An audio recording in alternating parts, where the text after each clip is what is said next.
from any semblance of liability, responsibility, and gullibility, we must tell you the views represented on this show are not necessarily those of this station or its management. This radio show contains differing points of view on current political topics, and due to the nature of its contents, it should be heard by everyone. Thank you for listening. 3, 2, 1.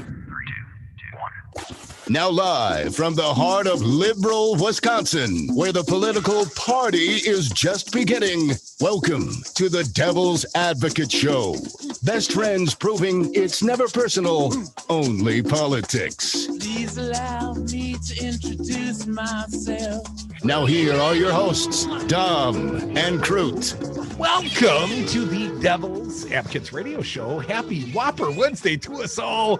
And I mean that in the most literal of senses. That was my lunch today. Fancy. Dominic, another unexcused absence for our young colleague. He's spring breaking somewhere in the Southland. I'm sensing a pattern here. He'll be back Monday, but we've got a fine fill-in in his absence. Kirk Bangstad from Minocqua Brewery. What's going on, brother, man? Hey, Kirk. Very nice to meet you in person. First time we've talked a handful of times at least. Yeah. But I never met you until today. So, Crute, like as soon as I started putting stuff on Facebook and talking and getting political, everybody's like, you got to meet this guy, this Crute guy who does this show on, the Devil's Advocate show, whatever. So I was like, okay, sounds like my kind of guy. So, you had me on, I think like a month ago or something like that, just to kind of say a few things. And now I'm in Madison today because we're delivering beer tomorrow, and I wanted to see a few people, have some fun. So what the hell? Let's talk, brother. Before we talk beer, man, let's talk politics. We were comparing our political stories, what activated us politically. What is your current grievance? We air grievances usually on Fridays, but you're here on a Wednesday. What is your most recent grievance politically? All right, so somebody in my, on my thread or like private messaged the brewing company because they know I'm political now. And they gave me this link to this Daily Costs article, which said that there was CNN did a poll of all of Congress, and there's out of 200 and some Republican Congress people, 145 of them refused to tell CNN whether or not they had gotten the vaccine or not. Now, Kirk, is that a bigger or smaller number than the number that voted to not uphold the election? I think it's right around the same number. It's like these are the the conspiracy theorist wing of the Republican minority in our House of Congress. Someone should do a Venn diagram. So, Kirk, please continue. I'm sorry to interrupt. If you do the analysis on why a Republican congressman wouldn't even answer the question, I read this article and I've done the mental gymnastics here already. So I'll just kind of give you my thoughts on it. So sure. If you believe in the vaccine that will help people and will save lives and get our economy back on track, because we're still going to be at 25 to 50% capacity in restaurants and bars until Fauci says we're going to get herd immunity at 80%. Once everyone gets to, 80% of our population gets the vaccine, then the virus is going to have nowhere to go. And so then we can basically open up and be completely free like we were before this thing started. So if you believe that the vaccine is going to both save lives, keep people from getting sick and get our economy back where it needs to be, then you're going to the moon. You're going to say, I've gotten the vaccine. I have, it's you and all my constituents who voted for me, you should get the vaccine too. So, I think even Trump has now grudgingly said, go get the vaccine. Yeah. So, but on the other side, if you are a hoaxer, like a COVID hoaxer, and you don't believe that COVID, is a hoax, you think the vaccine plants a microchip in your brain, like, the Bill Gates microchip, whatever, then you should, there are some Republican congressmen that have come out and said, I will not have the vaccine, a very few amount. So just say no, answer either yes. If you're yes, you believe in the vaccine. If you're no, then say, no, I'm not going to take the vaccine. But if you don't answer, that means that you know that you're scared. You're politically scared of answering that question. And it means that you know that your constituency who doesn't believe the vaccine is real or thinks that COVID is a hoax will be mad at you if you say you're going to get the vaccine. But you also know that COVID, you don't want COVID. You don't want to potentially die, nor do you want this disease. So you're going to get the vaccine. And so you can't, you don't want to say, yes, I'm going to get the vaccine because you're afraid it's going to get you political, you're going to get negative political points for it. So these guys are just cowards. 145 of our U.S. Congress people are absolutely cowards because they're putting their own political best interests above the lives of their constituents. Was spineless a category, Kirk, offered by the CNN? Spineless, cowardly, spineless, and full of misinformation would be the three that I think I used in today's post. Boy, it's like they're so ideological that they subvert their own interests. What about Ron Johnson, the U.S. Senator from the great state of Wisconsin, the senior senator? And let me make a note. The preferred progressive senator from the great state of Wisconsin will join me in the 3:00 hour. You got to stick around for Tammy Baldwin. But Ron is taking a differing attitude. He already got the COVID, therefore no shot required. Oh my gosh! So the whole point of this thing that I wrote this morning was to say both, unless up in the Northwoods. Well, I live in Minocqua. Both Northwoods of Wisconsin. Yeah, the Northwoods of Wisconsin. Both, Tom Tiffany, who's my congressman, and Ron Johnson, who's my senator, are both doing their darn best to undercut the faith of this vaccine. And they're not doing anything to be leaders to actually help more people get the vaccine. So Ron Johnson goes on there's this great New York Times article like 3 days ago. Reed Epstein is a New York Times reporter, used to work for the Milwaukee Sentinel. He's the guy that interviewed me when I hung this huge Biden sign up. So I got to know. I'll get there, Kirk. Yeah, I'll lead you to the Biden sign. Anyways, so Reed Epstein wrote this huge litany of all the misinformation stuff that Ron Johnson's done over the last month. And he kept on going back to Ron Johnson saying, there's just not enough information yet about this vaccine. I just can't recommend, that we all just dive in head first and get vaccinated because there's just not enough information. It's like that.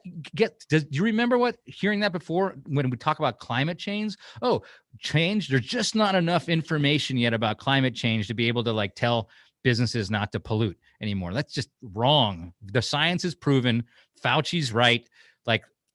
He is misinforming us by saying that there's just not enough information. It's above and beyond that with Rojo. Ron Johnson not only won't get the shot, undermines the vaccination, perhaps the herd immunity that we need to reach. But Ron Johnson also had his GAC hearings, Homeland Security, Governmental Affairs Committee, where he had the gavel for the last 6 years.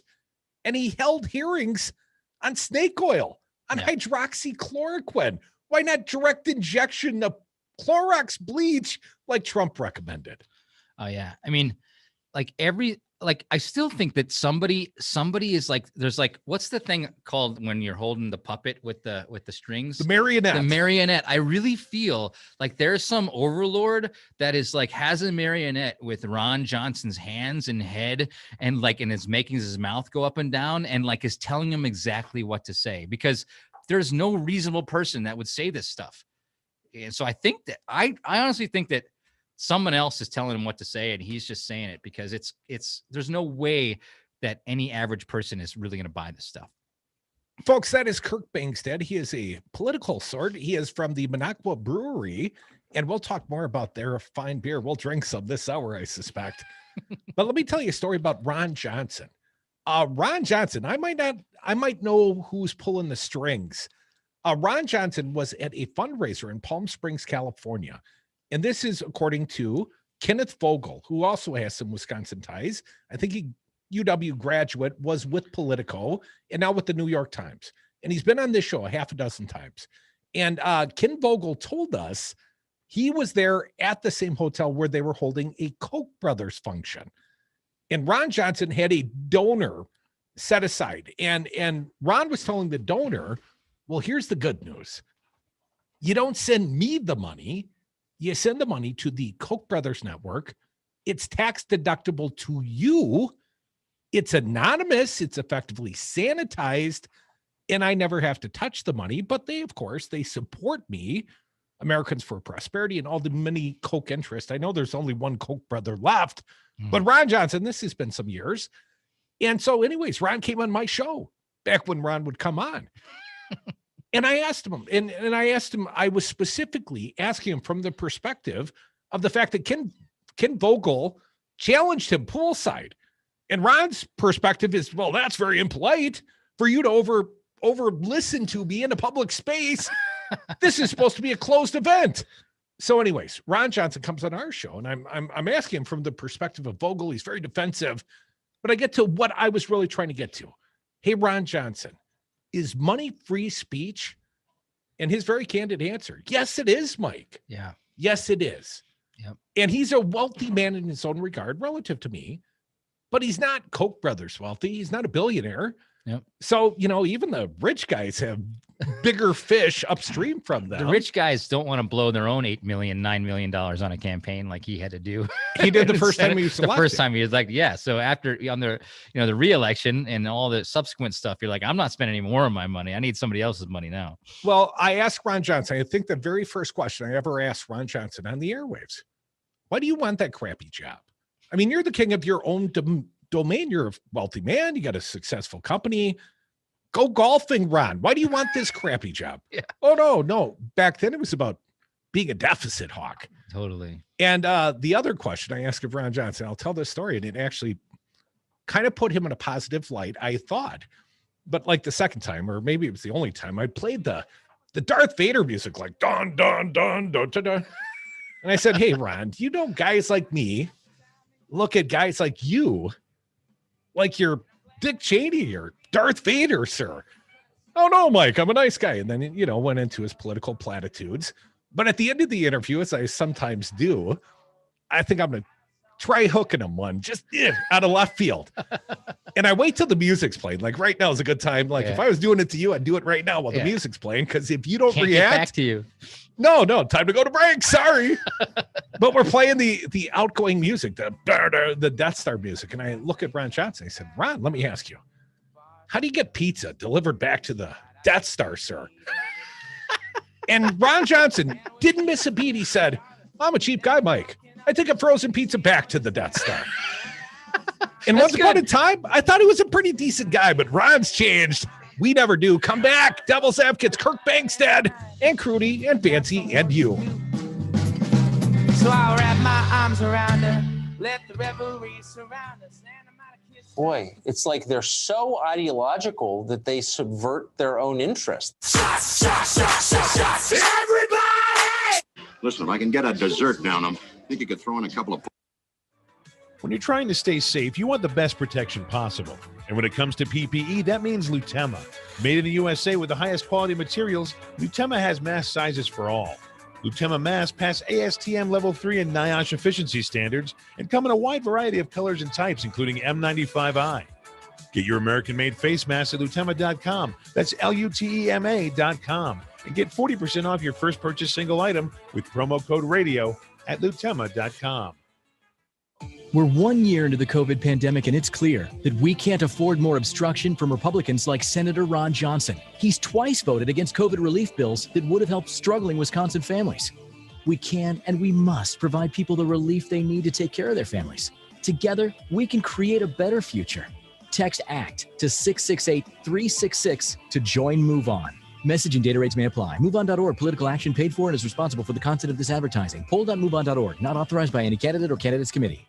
This is Dom from the Devil's Advocates. Cody and I have been doing this show for almost 10 years, and we've never had a more engaged, dialed in, and motivated audience, and we love them for it. Now is the time for you to reach the greatest audience ever. Call now and advertise with the Devil's Advocates and Devil Radio, 92.7 FM and WTTN 1580 AM. Get your message out and let the greatest radio audience know how to support your business. Call Luke at 608-819-TALK. That's 608-819-8255. Or go to DARNWI.com. Listen to the Devil's Advocates live weekdays from 2 to 5 p.m. Thanks for the job you do. It sure showed in the Supreme Court. But I just want to thank you guys for your program. Thank you so much. Thank you. You don't get enough credit for this. We've never had a voice ever in this state. So I think you guys really need to take a bow.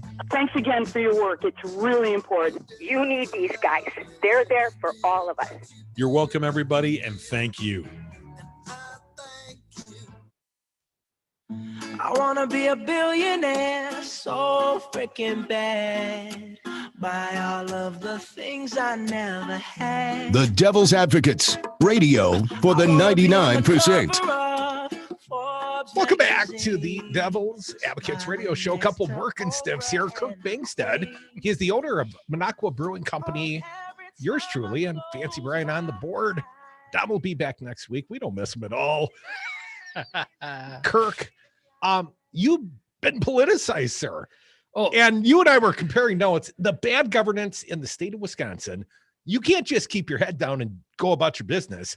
No. Well, the bad governance pulls you back in. So as a guy who owned a brew pub in Minocqua, like my middle name was keeping my head down, going about my business. Sure. Because I always lean, I've leaned Democrat. I mean, I'm a Democrat and I'm a pretty progressive one at that. But I ran this brew pub right in the middle of the deepest red part of Wisconsin. Oh, that's Trump territory. Yeah. So like I wasn't going to say anything. So that wasn't my mojo at all until when your entire livelihood is at stake, when COVID hits and bars and restaurants are shut down. Like just last week, March 17th was St. Patty's Day, was when we had a 50-person beer tasting dinner.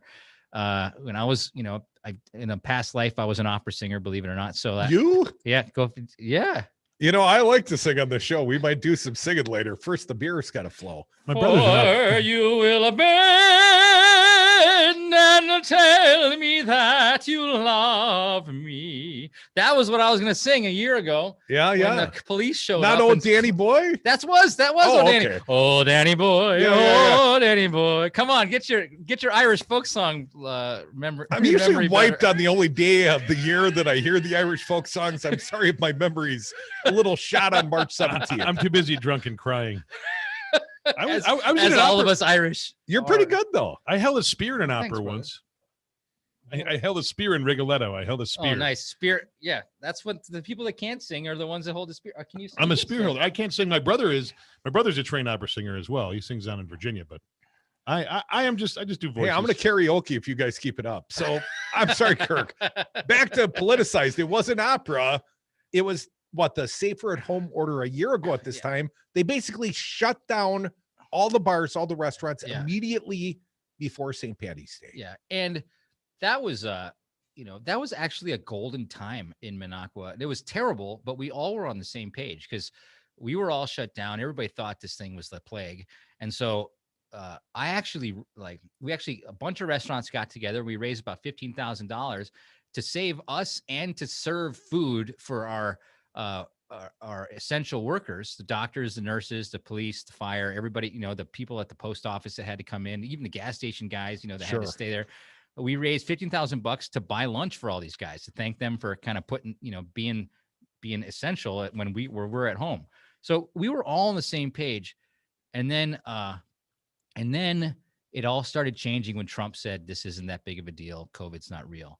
And I knew that was wrong. And when Voss and when the state Republicans made everybody vote in the last spring election, when you had, we had 8 polling places out of like a couple hundred in Milwaukee, even open because nobody would volunteer. 5. I was there. Yeah.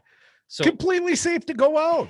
Oh yeah. So when I saw that on the news, like I lost it. Yeah, I lost my mind because now I might lose my brew pub because we're closed. I didn't know if we're gonna get PPP or anything then. And then I see these guys force everybody to go vote, and I was like, screw this. And so I called the Oneida County Democratic Party office, and I said, who doesn't have a competitor right now? Like I don't care what I run for, but I'm running for something. Yeah. But I didn't want to step on any other Democrats. Looking toes. for some good trouble.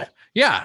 I mean, I was just like, I know I'm going to lose because I'm up in the middle of, it's about as red as it gets. But these guys have to be held accountable for that, for at least that. And that's all I cared about back then. I was going to be a one trick pony. Like that was my issue. These guys made us vote in the spring elections when COVID was like tearing through everything and none of us knew what was going on and we were scared to death. And then all of a sudden I was like, well, if I'm going to run, I might as well have a campaign and I might as well learn about the rest of the issues in Wisconsin, and I might as, it's like, I'm not going to let people down by being a dummy. so I started learning about the issues. That's what the Republicans are there for. Folks, that's Kirk Bangstad. He's the owner of Minocqua Brewing. That's northern Wisconsin. They make some fine beer. We're going to try some in a bit. But so what'd you run for? So I ran, somebody else was running for Senate. So I ran for the state assembly against Rob Swearingen, who I love. I learned a lot about this guy over the course of the race, but I started running and I started learning about all the issues, like, the expansion of Medicare, that it's not happening, this PFAS chemicals that are running rampant in Rhinelander, where, we're the closest bigger city to where I am. And I started giving speeches about it, gerrymandering, because I was like, this is all wrong. Like, what's going on is all wrong. And, the summer happened and I learned more. I gave speeches. I did a debate against this guy on like the local TV station in Rhinelander. And I think I killed him because I spoke the truth and he had to hem and haw the whole time, and I liked it. And so I was like, this actually gives me not joy, but it gives me more of a purpose. Like I might go bankrupt. I might lose my brew pub, but at least during this time, I have a purpose to at least fight the power a little bit.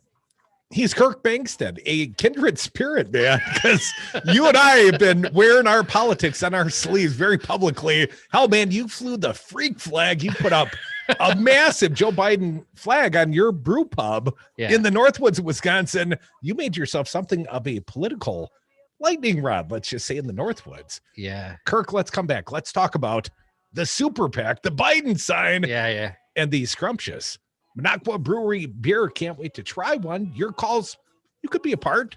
844-967-2789. You're listening to the Devil's Advocates Radio Show. Happy Wednesday to us all. Are we billionaires yet, Bri? Yes, because of all the character we've built over the past couple of years. I thought it was the GameStop.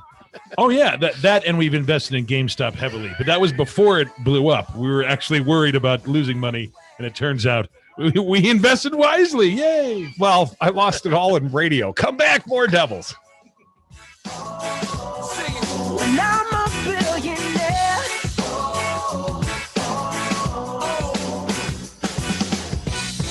I want to be a billionaire so freaking bad. We have seen a small increase in deaths, which is a good thing. Holy mackerel, folks. We've included a Venn diagram.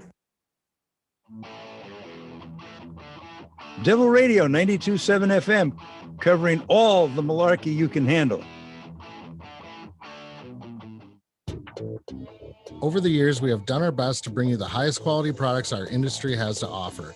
And we are very excited to bring you a new location just east of the Capitol at 951 Williamson Street. Now with 3 locations, there's an Ignite Glass and Gifts near you, no matter which side of town you're on. Madison's favorite for glass gifts and vape. Ignite Glass and Gifts, Monona Drive, Williamson Street, and Odana Road.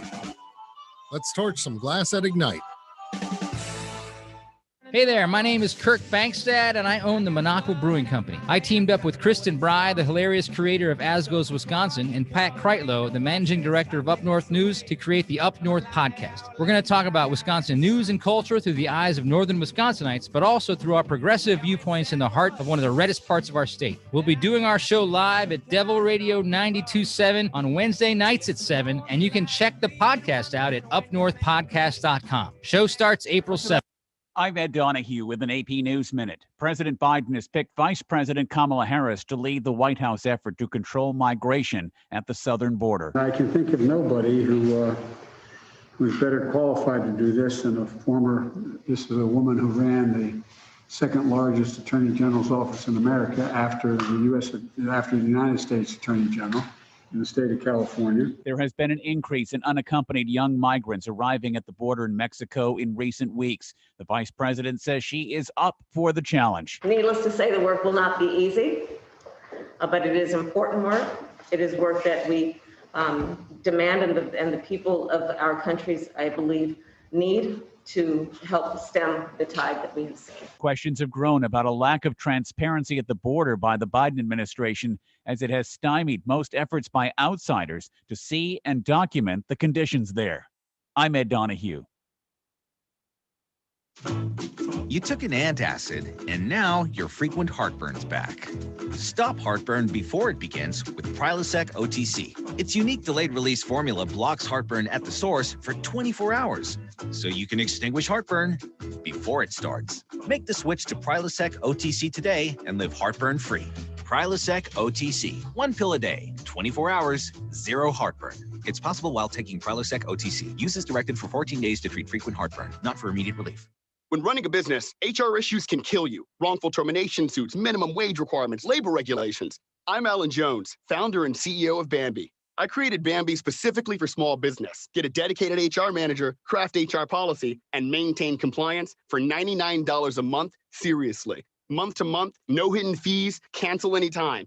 Go to Bambi.com/Westwood to schedule your free HR audit. That's BAM to the BEE.com/Westwood.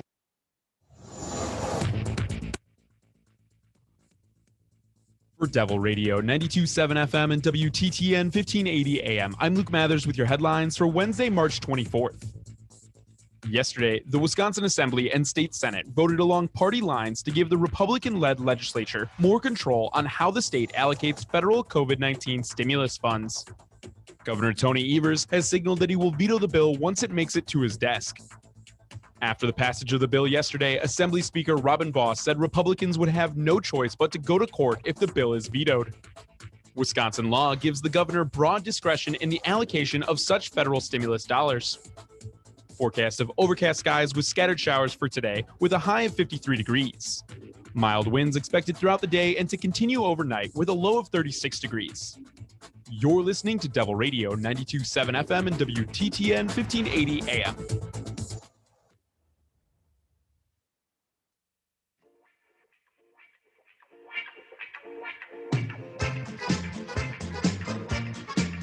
The Devil's Advocates. We drink when we toast. We toast when we drink. A garden. What a garden. Welcome back to the Devil's Advocates radio show. We got a very special co-host for this hour. He's Kirk Bangstad. He's the owner of the Minocqua Brewing Company, and he's been politicized by the bad governance around us here in the great state of Wisconsin.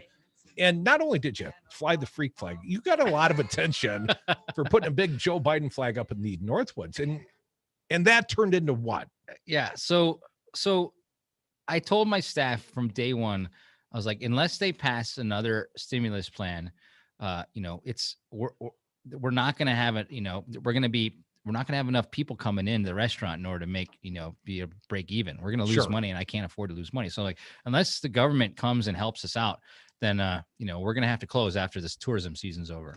So sure enough, the Congress passed the HEROES Act in June. Mitch McConnell didn't pick it up, didn't pick it up at all. And, until before until after the election so that stimulus plan didn't pass until like a couple months ago. So I closed the place and I was really mad because I was like, I'm going to lose my restaurant. I can imagine. So I said, because of a political football, I'm going to lose my restaurant because these guys just want to fight with each other as opposed to actually helping small business owners like myself. So I said, screw this. I got my graphic designer guy to make the hugest Biden sign that I possibly could. And we put it on the side of my building, which is on Highway 51 going south, right in the dead center of Minocqua. And I hung it there and it just infuriated all the old boys network. Oh, I can imagine. That's Trump territory. Yeah. They're like, no way is this guy we're going to let this guy hang this huge Biden flag. So the United County Board sent me a letter that said my sign was too big and that they were going to charge me every day that if I didn't take it down. And I called a lawyer and they're like, it could be about $250 a day for breaking a county ordinance. So I was like, and it was in October 1st. So I had a month until the election. So you're doing the math. Yeah. So I did the math. So I did the math. I was like, okay, so 30 days times $250 a day is about $8,500. So I put a Facebook post out and I said, okay, guys, I'm sure as hell not going to take my Biden sign down, but these guys might find me $250 a day. So hashtag, I need to raise some money selling t-shirts. Hashtag save our Biden sign.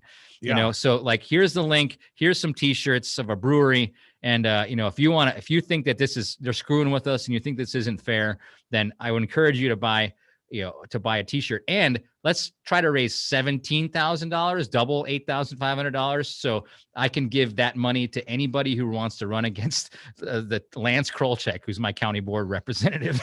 The guy that sent you the letter. The guy that was on the letter is the representative. So you got your own Trump-like enemies list now, Kirk. Yeah, I was like, if these guys are gonna like screw with me, like I'm gonna screw with them. So not only did we raise that $17,000, I sold $100,000 worth of T-shirts in 4 days.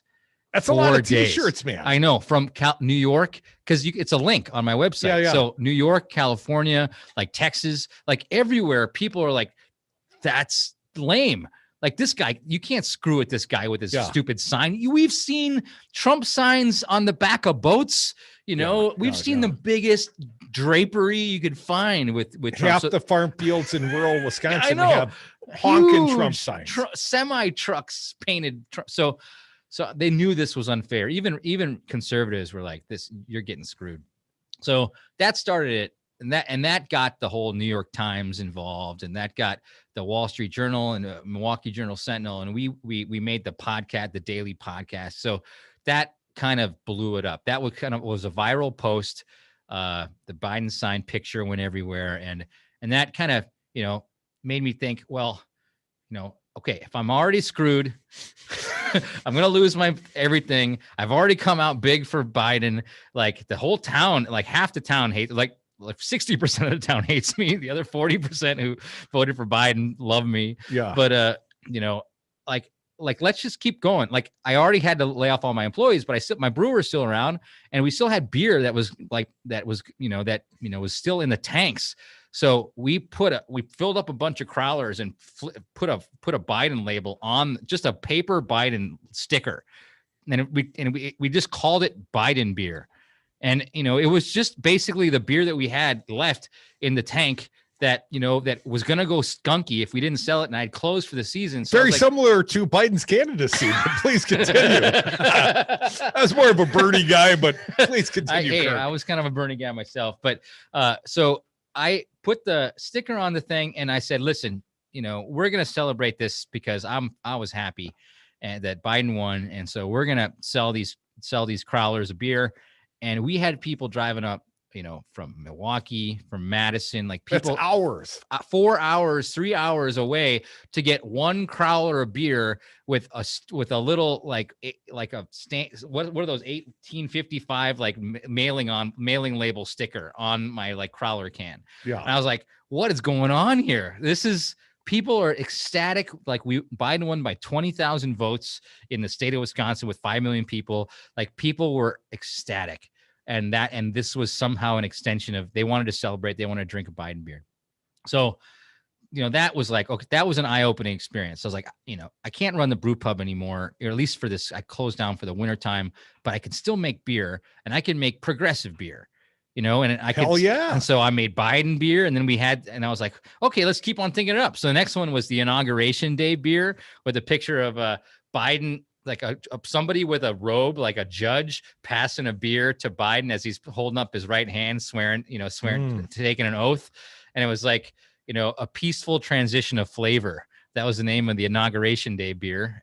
Did you ever consider perhaps an Insurrection Day beer for your conservative friends up in Minocqua? I would never consider making a beer for my conservative friends, because even a sour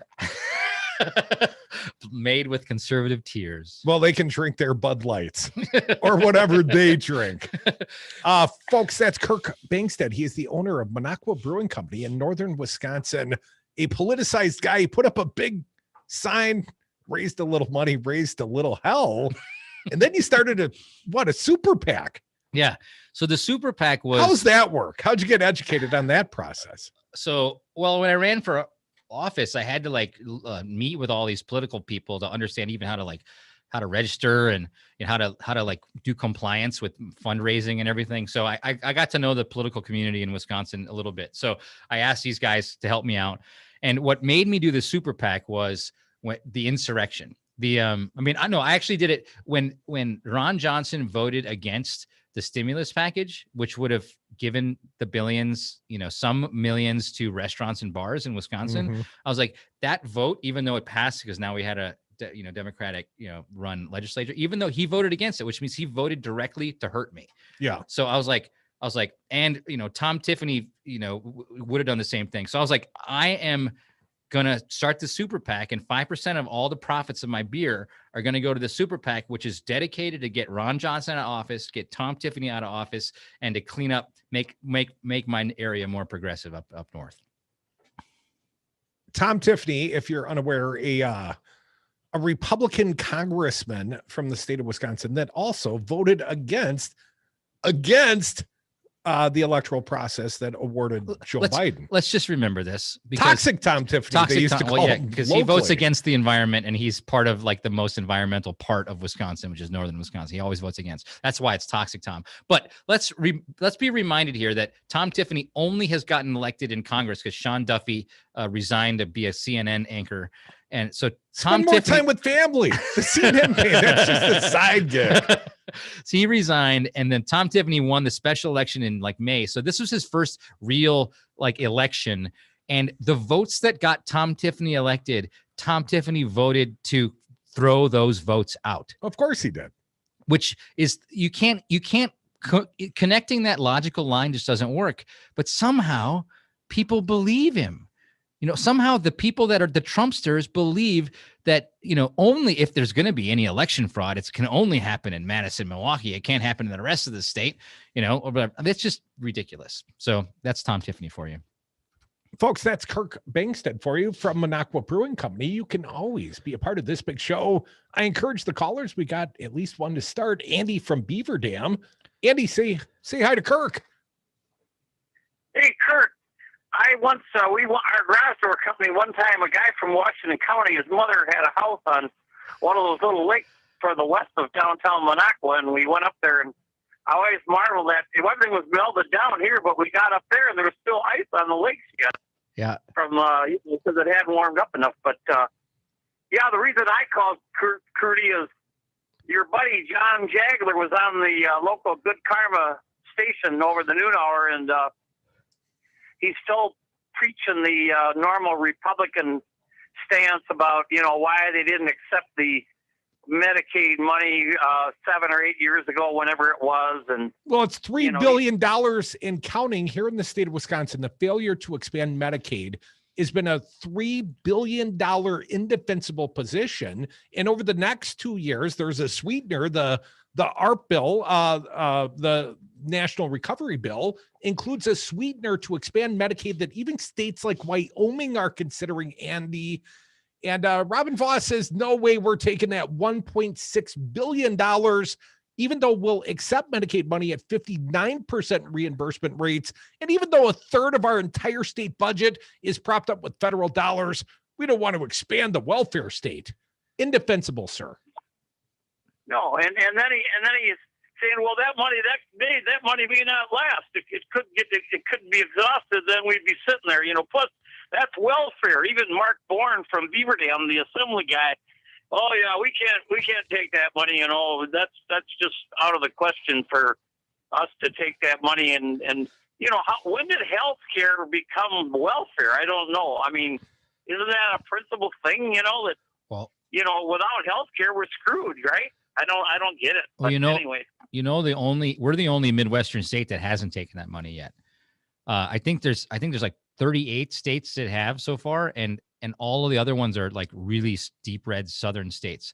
And even Oklahoma had a referendum against all the Republicans that were the state legislators in Oklahoma were voting no. They had a referendum that the residents of Oklahoma voted to expand, to get that healthcare expansion, because they were like, we deserve it. It's our money. It's our federal tax dollars. We want it back. And it's stupid not to take money. I mean, when did Republicans stop taking money? I thought that was the whole premise of the Republican Party. Take the money, guys. $1.6 billion over the next 2 years. And it keeps 80,000 people that would qualify for the Medicaid expansion, forces them probably into the federal exchanges, where sometimes it's higher than their meager wages or incomes allow them to pay. They get priced out with the co-pays and the co-insurance. And anyways, it was never set up. We're supposed to have it up to 136% of the poverty line. But, so these guys still bringing out the former Governor Scott Walker line, we've got our own unique policy with 100% coverage, except for the 80,000 that could have it for free that now have to pay for unaffordable premiums relative to their income. Yeah. No, it's indefensible. It's absolutely indefensible because,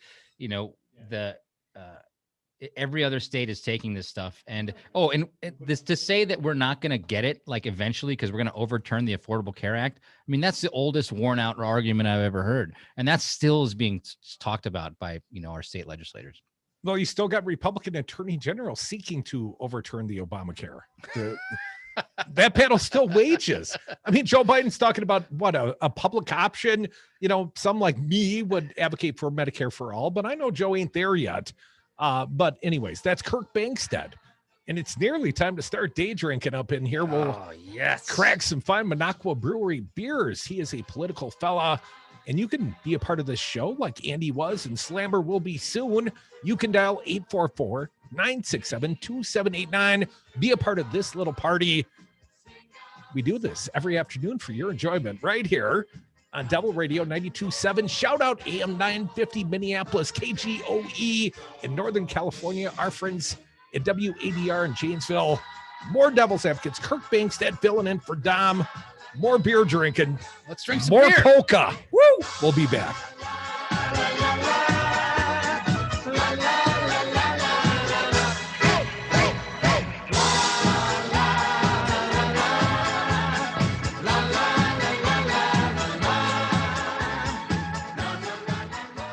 You haven't got your health. You haven't got anything. So you get nothing. You lose. Sometimes I had too many beers. Once again, the American public has some reading to do. In a 29-page indictment today, Americans need to take a look at page 6, paragraph 20, and here come those important 8 words: to interfere with the 2016 U.S. presidential election. That is it. Jim, I'm going to make a confession on behalf of the panel. Dom's not going to read the indictments. Come on, maybe. The Devil's Advocates, political commentary from the back of the class. The people voted to give Democrats a mandate for bold action. From COVID relief to climate change and racial injustice, the problems we're facing are large, and we need bold solutions. We can't afford more obstruction from Senator Ron Johnson and the Republicans. Text ACT to 668-366 to join Move On. Message and data rates may apply. MoveOn.org political action paid for and is responsible for the content of this advertising. Poll.moveon.org, not authorized by any candidate or candidates committee. Hi, this is Dom from the Devil's Advocates, inviting you to join us on Patreon.com. Patreon allows for our audience to access exclusive programming not available anywhere else and gives you the ability to directly support the greatest radio show ever. History's patrons have supported the works of Michelangelo, Leonardo da Vinci, Monet, and now with your support, the Devil's Advocates. So please go to Patreon.com and search the Devil's Advocates to pick your subscription. That's Patreon.com and the Devil's Advocates, the greatest radio show ever. Listen to the Devil's Advocates live weekdays from 2 to 5 p.m. You guys are getting it done. You boys are the light of my day, and I've been listening to you for many years. I love you guys. You're the greatest thing that has happened to Wisconsin radio. If it wasn't for your radio program and getting out the vote, who knows? I got to give you guys so many props. I'm pretty sure your guys' radio station had a direct impact on that. You're welcome, everybody, and thank you.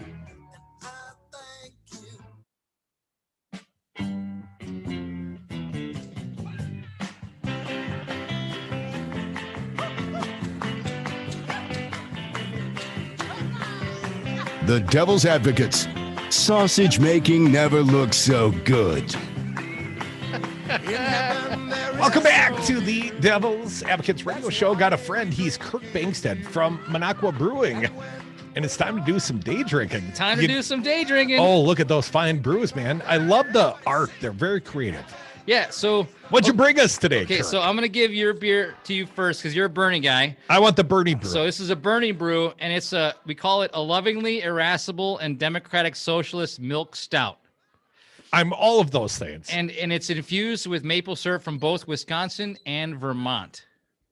How about that? It's got a very strong white head.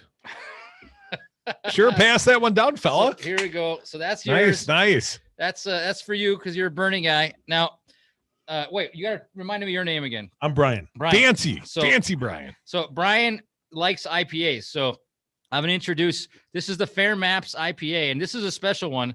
We are giving 5% of the profits of this beer and all the merchandise associated with this beer to the Fair Maps Coalition, which are trying to get rid of gerrymandering in Wisconsin. And that deal is going to be done next September. So we are trying to inform all Wisconsinites how terrible gerrymandering is and how the Republicans are using it to cheat their way into the majority rule in Wisconsin. So here's the Fair Maps IPA, brother man. And even in the state of Wisconsin, Republicans realize and don't like gerrymandering. The rank and file, the people out there on the streets, it's only the politicians that feel so protective of their own incumbency. I find it great that the IPA is the Fair Maps one, because India Pale Ale is based on the British owning India and basically taking over their maps. So I think it's fantastic. Nice. And then, Kirk, which one are you going to drink? Well, so I think it's because I'm having fun, I'm going to crack open the more boozy one. So it's going to be Kamala. So we're going to do Kamala next. I'll talk about Biden beer. So Kamala is really cool because in The View, when Kamala Harris was running for president, she was on The View and nobody could pronounce her name right. They said Kamala. So she's like, just say it like it's comma, like the letter comma and then add la. So it's Kamala. So we were like, that's somebody, we were just thinking about the names and that was it. So it's Kamala. And then it's phonetically spelled out the right way, emphasizing the comma, the Kamala. And then we took this picture that was made famous when they won. This is Bria Geller, who's an artist in San Francisco, took this picture from a Norman Rockwell painting of Ruby Bridges, who's the girl in the picture. She took that picture and infused Kamala walking down the street as like the shadow. Like Ruby started the process with a black woman, gaining power and getting out of get equal rights and everything.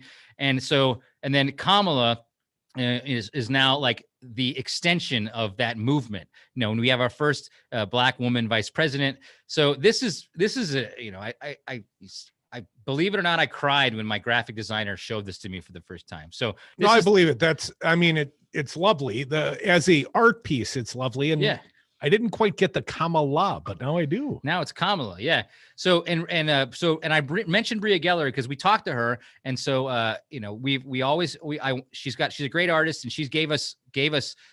She said she blessed us to use this on a beer can.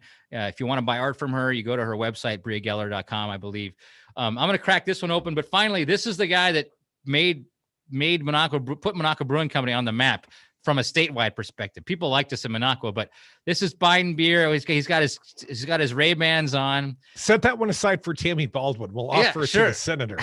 She can bring it to her fellow or her old colleague. I'll make that suggestion to her. So, and then this one. So, by the way, we called Kamala a strong vice presidential stout because it's like an imperial stout, but we played on that vice presidential stout. We called this one an inoffensive and not bitter Kolsch.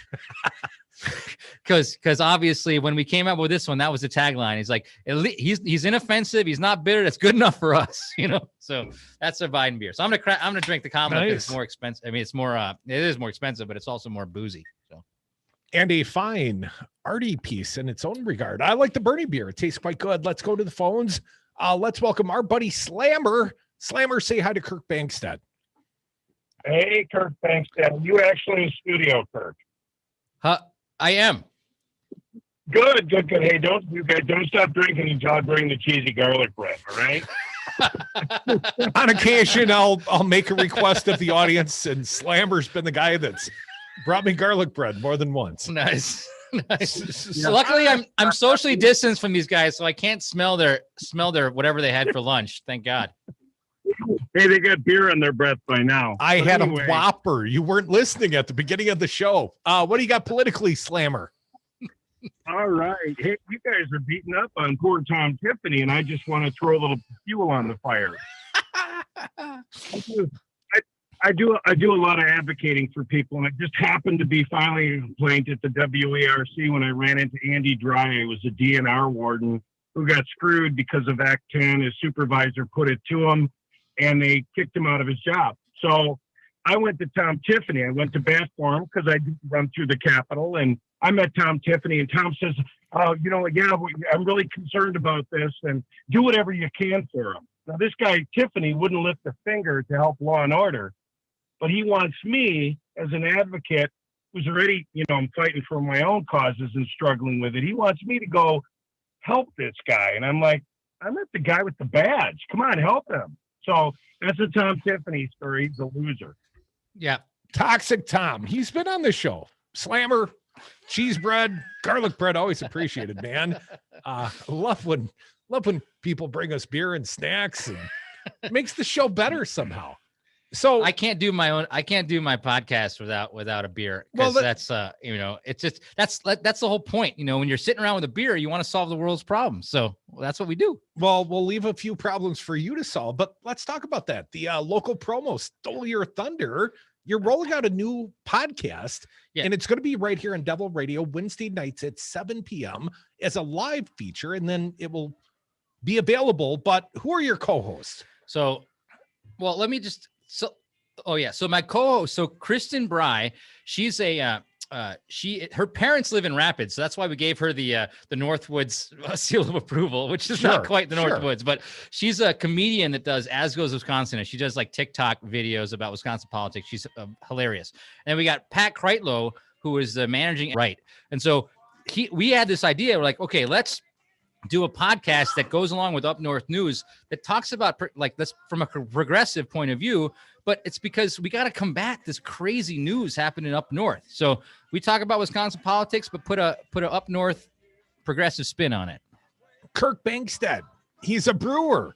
He's a super packer. He's a podcaster. He's a friend of ours. Cheers to you, sir. Cheers, brother. Thanks for the beer. Thanks for coming around, Kirk. We'll look forward to launching the new Up North podcast. Up North?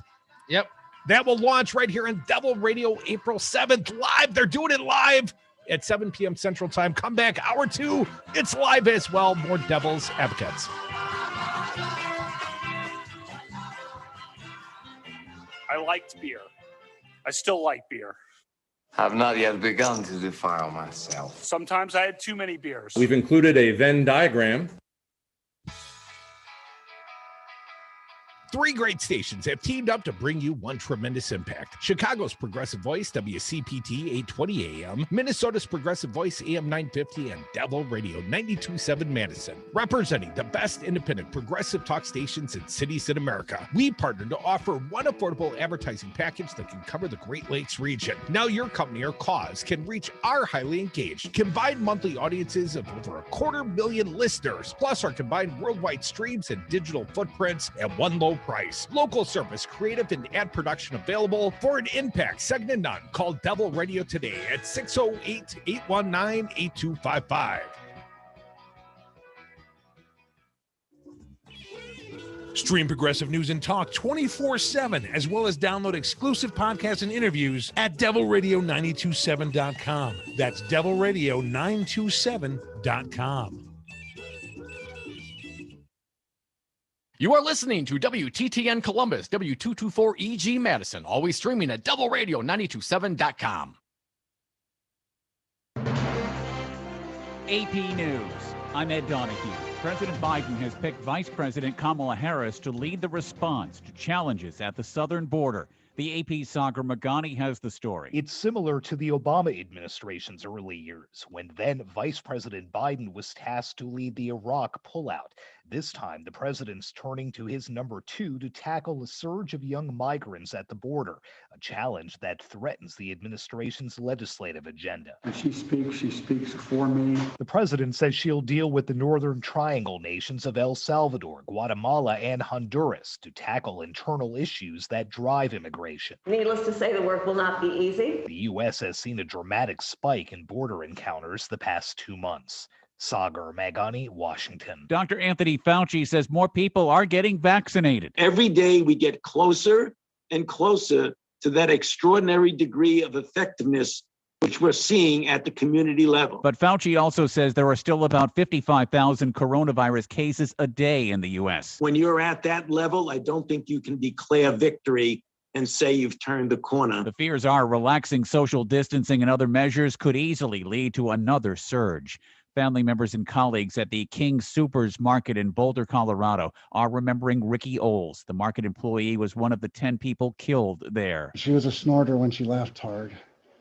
And I will really miss her. I will really miss that personality of hers. Uncle Robert Oles says she was the light of the family. Virginia has become the 23rd state to abolish the death penalty. Governor Ralph Northam says the death penalty is unfair. Of the 377 defendants that Virginia executed for murder were black. Virginia has had the second highest number of executions in the United States. This is AP News. You took an antacid, and now your frequent heartburn is back. Stop heartburn before it begins with Prilosec OTC. Its unique delayed-release formula blocks heartburn at the source for 24 hours, so you can extinguish heartburn before it starts. Make the switch to Prilosec OTC today and live heartburn-free. Prilosec OTC. 1 pill a day, 24 hours, 0 heartburn. It's possible while taking Prilosec OTC. Use as directed for 14 days to treat frequent heartburn, not for immediate relief. When running a business, HR issues can kill you. Wrongful termination suits, minimum wage requirements, labor regulations. I'm Alan Jones, founder and CEO of Bambi. I created Bambi specifically for small business. Get a dedicated HR manager, craft HR policy, and maintain compliance for $99 a month, seriously. Month to month, no hidden fees, cancel anytime. Go to Bambi.com/Westwood to schedule your free HR audit. That's BAM to the BEE.com/Westwood. We're 1 year into the COVID pandemic, and it's clear that we can't afford more obstruction from Republicans like Senator Ron Johnson. He's twice voted against COVID relief bills that would have helped struggling Wisconsin families.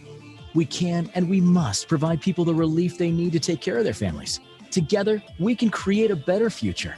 Text ACT to 668-366 to join Move On. Message and data rates may apply. MoveOn.org. Political action paid for and is responsible for the content of this advertising. Poll.moveon.org. Not authorized by any candidate or candidates committee. Hey, Rocker, I heard you have a rye whiskey. I do, Jimmy. Rocker Rye Whiskey. The mash is a high rye with a touch of malted barley that makes it yummy. And Rocker Rye Whiskey is dedicated to the Madison music scene? It sure is, Jimmy. You can read the story on the back of the bottle at any of these fine locations. Star Liquor, Woodman's, Trixie's Liquor, Vic Pierce, Miller & Sons in Verona, Steve's Liquor, Total Wine, and enjoy Rocker Rye Whiskey at the Lazy Oaf Lounge and Sal's Dark Horse. Find out more at rockervodka.com. Hey, Darcy, I just saw the perfect house and I want you to help me write an offer on it. I'd be happy to, Dom. Were you at the open house? No, I just called the sign and had the agent show it to me. I don't want to bug you. Oh, Dom, how many times have you heard me say don't call the sign? But you called the agent working for the seller, and once you see the property with that agent, I'm no longer free to write an offer on it. So you need to hire us from the beginning, help you find the right home, negotiate on your behalf, and protect your interests all the way through the process. And it shouldn't cost you a dime. Solidarity Realty. They're real, they're solid, and they're honest. Find them at solidarityrealty.com.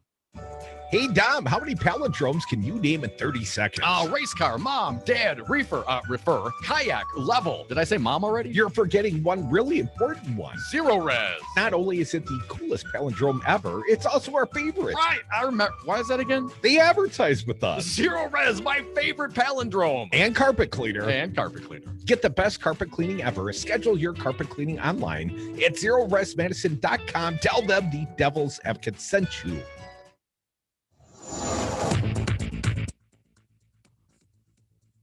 For Devil Radio, 92.7 FM and WTTN 1580 AM, I'm Luke Mathers with your headlines for Wednesday, March 24th.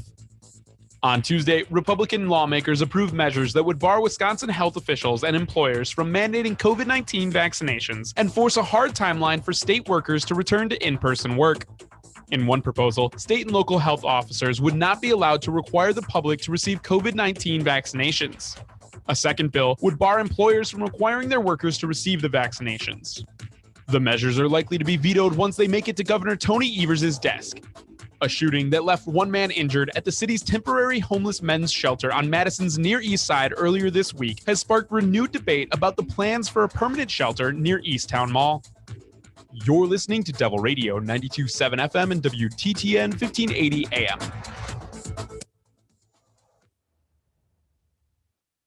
Warning, you are about to listen to the greatest radio show ever. And due to contractual obligations and to shield our airwaves corporate licensees from any semblance of liability, responsibility, and gullibility, we must tell you the views represented on this show are not necessarily those of this station or its management. This radio show contains differing points of view on current political topics, and due to the nature of its contents, it should be heard by everyone. Thank you for listening. 3, 2, 1. Now live from the heart of liberal Wisconsin, where the political party is just beginning, welcome to the Devil's Advocate Show. Best friends proving it's never personal, only politics. Please allow me to introduce myself. Now here are your hosts, Dom and Crute. Welcome back. Hour 2 of the Devil's Advocates Radio Show. Fancy Brian, got to thank our most recent guest. He sat in for the hour in absence of our little buddy Dominic. He was Kirk Bangstad. He still is. He's just not in the studio anymore. But the beer lives on. The Minocqua Brewing Company beer. He is the owner of that fine company. You can find them online at the MinocquaBrewingCompany.com. Someone asked if they still had t-shirts. Kirk will assure you, oh yeah, they got t-shirts. Absolutely. Here on the website, at the top, 5% of all our profits go to the Minocqua Brewing Company Super PAC, which is dark money meant for good. And this Bernie beer is not half bad, man. Bernie Brew. I'm going to read the back of this can, and then we'll move on to the politics for hour 2.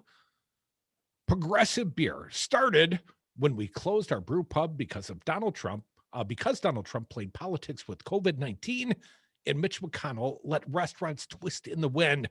We hung a Biden sign in the reddest part of Wisconsin in defiance of our Republican county board's threat to fine us. We won the battle and are now focused on brewing awesome beer for people who care about lifting up those that are less fortunate, making politics in northern Wisconsin as clean as our lakes and our streams and as good as our Bernie Brew. So I did have one issue with the last hour, and you didn't ask him the question. I don't know if it was because you were too shy, or the one question that really, really matters to, I think, most of the listening audience is, how soon are we going to get a tap in this studio, like a kegerator or some sort of tap system going on? Got a beer fridge to offer to our guests that come in. You know, that's what we concerned about. And people want to have better guests, and better guests are better with beer, I think. Well, Kirk was telling us his beer now more and more widely available across the state of Wisconsin. Look for it at your finer grocers or liquor stores. Trixie's Liquor here, I thought he mentioned, here in the Madison area. But I don't know if, can they ship beer? Are you allowed to ship beer through the mail? We have. I think I know you and I have, but yeah. Are you supposed to ship beer? That if the Joy would allow for the shipping of beer, maybe you could stick around as the Postmaster General for a bit longer. All right. So hour 2, and perhaps we'll get around to awarding a D-bag of the day. Have to put my thinking cap on. We'll find time. Well, it was balanced out by having such a cool dude here that, we didn't think about any D-bags because we were surrounded by coolness. So it's drinking all right. beer. Yeah. It sort of takes the edge off the D-baggery, but I'm sure we'll find one. We'll make time. We'll award one. The cream rises to the top, my friend. This hour, you can always be a part of this big show, 844-967-2789. But in honor of the Biden beer sitting cold in the fridge, and in honor of Tammy Baldwin, a fine U.S. Senator joining us soon, let's get the President of the United States. This sound from last night, Joe Biden, beginning with the gun violence. He is hopeful to make change. I would say thoughts and prayers. And that's what the Republicans would say. Cut number 30, President Biden. I hope so. I don't know. I haven't done the counting. Now, he did talk about honoring of the officer killed in the Colorado supermarket shooting, cut 31. I want to commend the heroic actions of Officer Eric Talley, the father of 7 children, who left for work yesterday morning assuming he'd be able to go home, and for the ultimate sacrifice he made for others.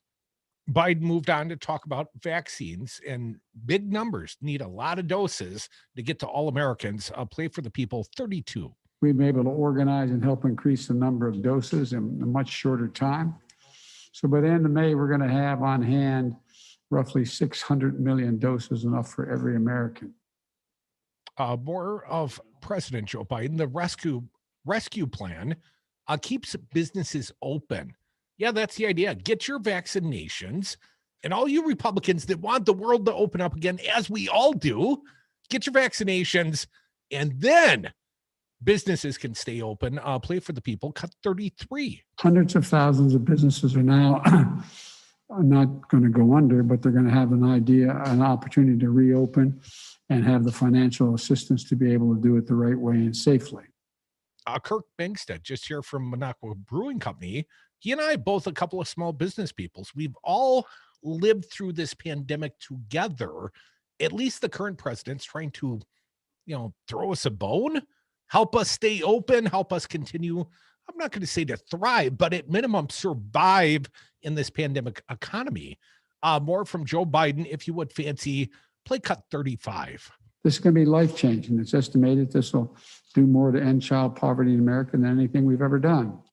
Talking about the child tax credits, I think I skipped one. Biden also talked about stimulus checks.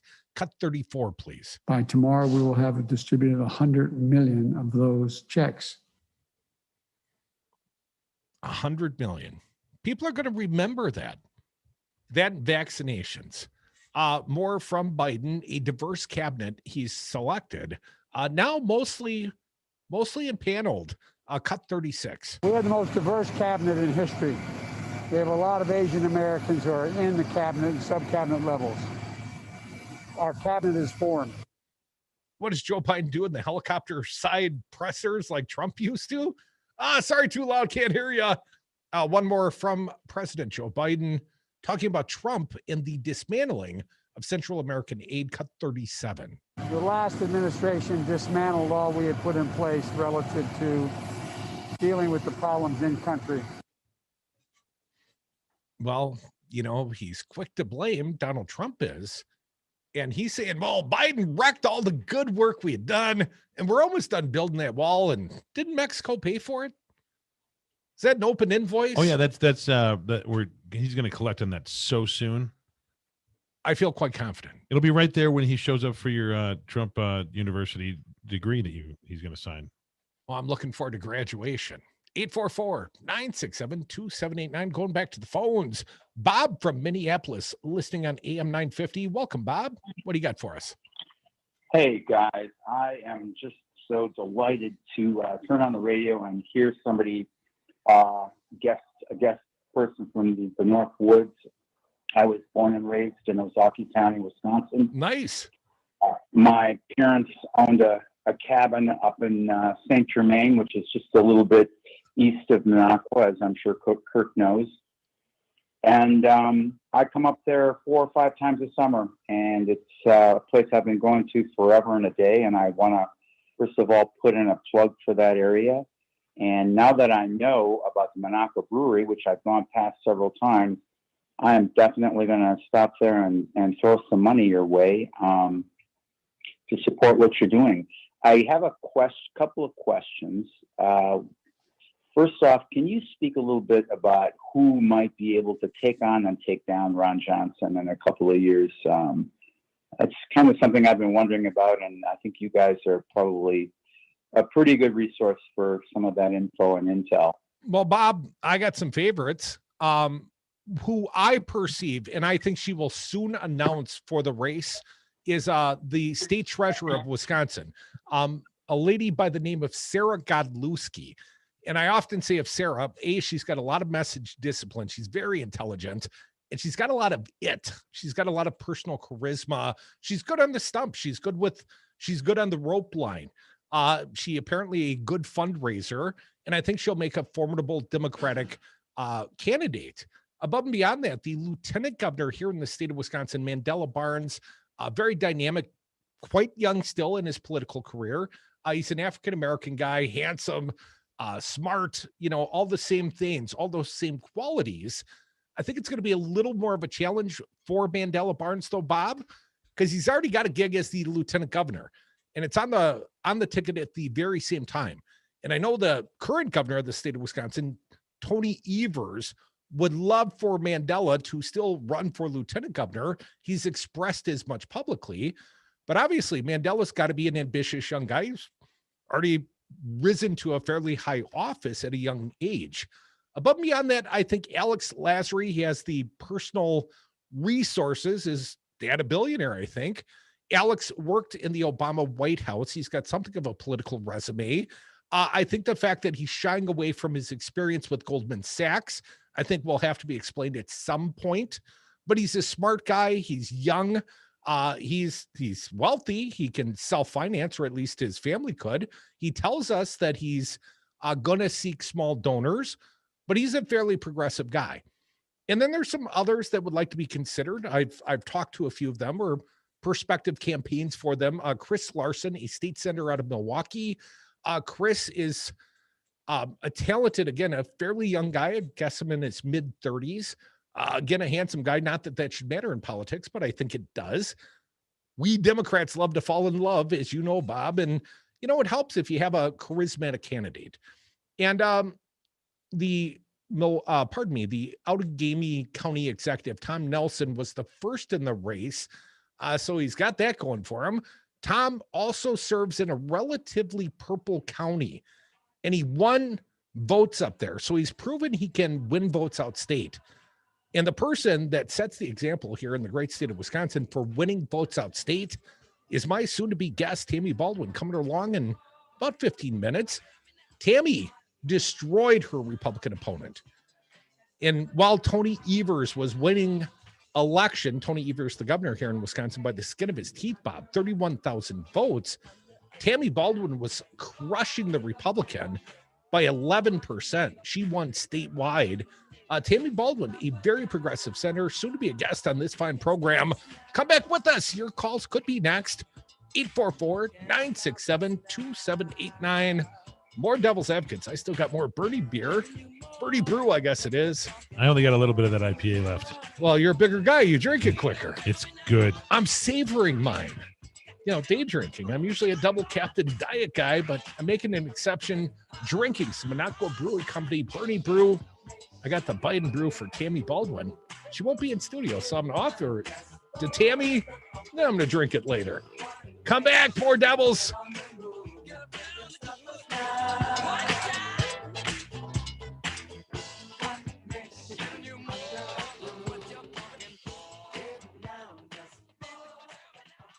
They're winners. Winners get to do what they want. I'm going to talk to you about that, Ron.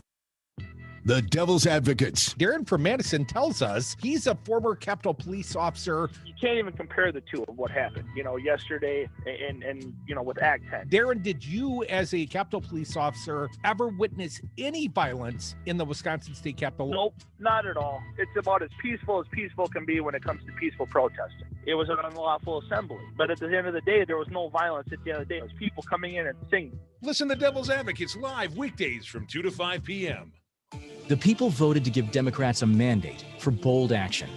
From COVID relief to climate change and racial injustice, the problems we're facing are large, and we need bold solutions. We can't afford more obstruction from Senator Ron Johnson and the Republicans. Text ACT to 668-366 to join Move On. Message and data rates may apply. MoveOn.org political action paid for and is responsible for the content of this advertising. Poll.moveon.org, not authorized by any candidate or candidates committee. This is Dom from the Devil's Advocates. Cody and I have been doing this show for almost 10 years, and we've never had a more engaged, dialed in, and motivated audience, and we love them for it. Now is the time for you to reach the greatest audience ever. Call now and advertise with the Devil's Advocates and Devil Radio, 92.7 FM and WTTN 1580 AM. Get your message out and let the greatest radio audience know how to support your business. Call Luke at 608-819-TALK. That's 608-819-8255. Or go to DARNWI.com.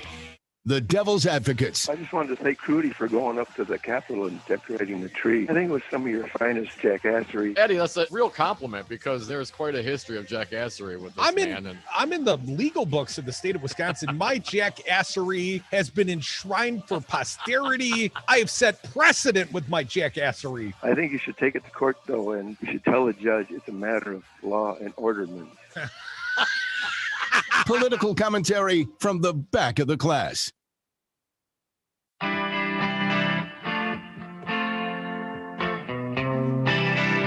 Wreaking havoc on America, just like they wreaked havoc on Wisconsin. Dom and Krutz are the Devil's Advocates. Welcome back to the Devil's Advocates radio show. Tammy Baldwin coming along soon. Fine U.S. Senator from the great state of Wisconsin. Your calls could be next, but you got to dial right now at 844-967-2789. Fancy, we've barely scratched the surface on Joe Biden's border crisis.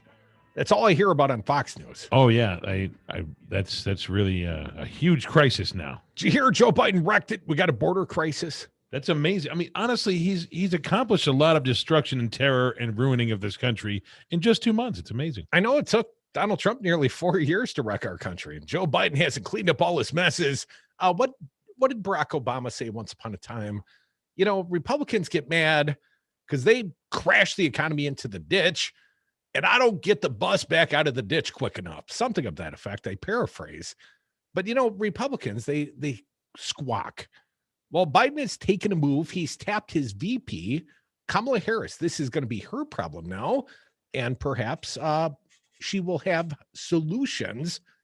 We'll see. Biden taps Harris to lead on immigration amid border crisis. Jonathan Easley at thehill.com.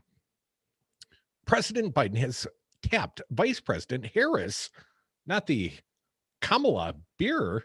Kirk tapped that one. Has tapped Vice President Harris to lead the administration's efforts to stem the flow of migrants seeking entry into the U.S. at the southern border and to form partnerships with Mexico and the Northern Triangle countries aimed at addressing the root causes of the surge in immigration.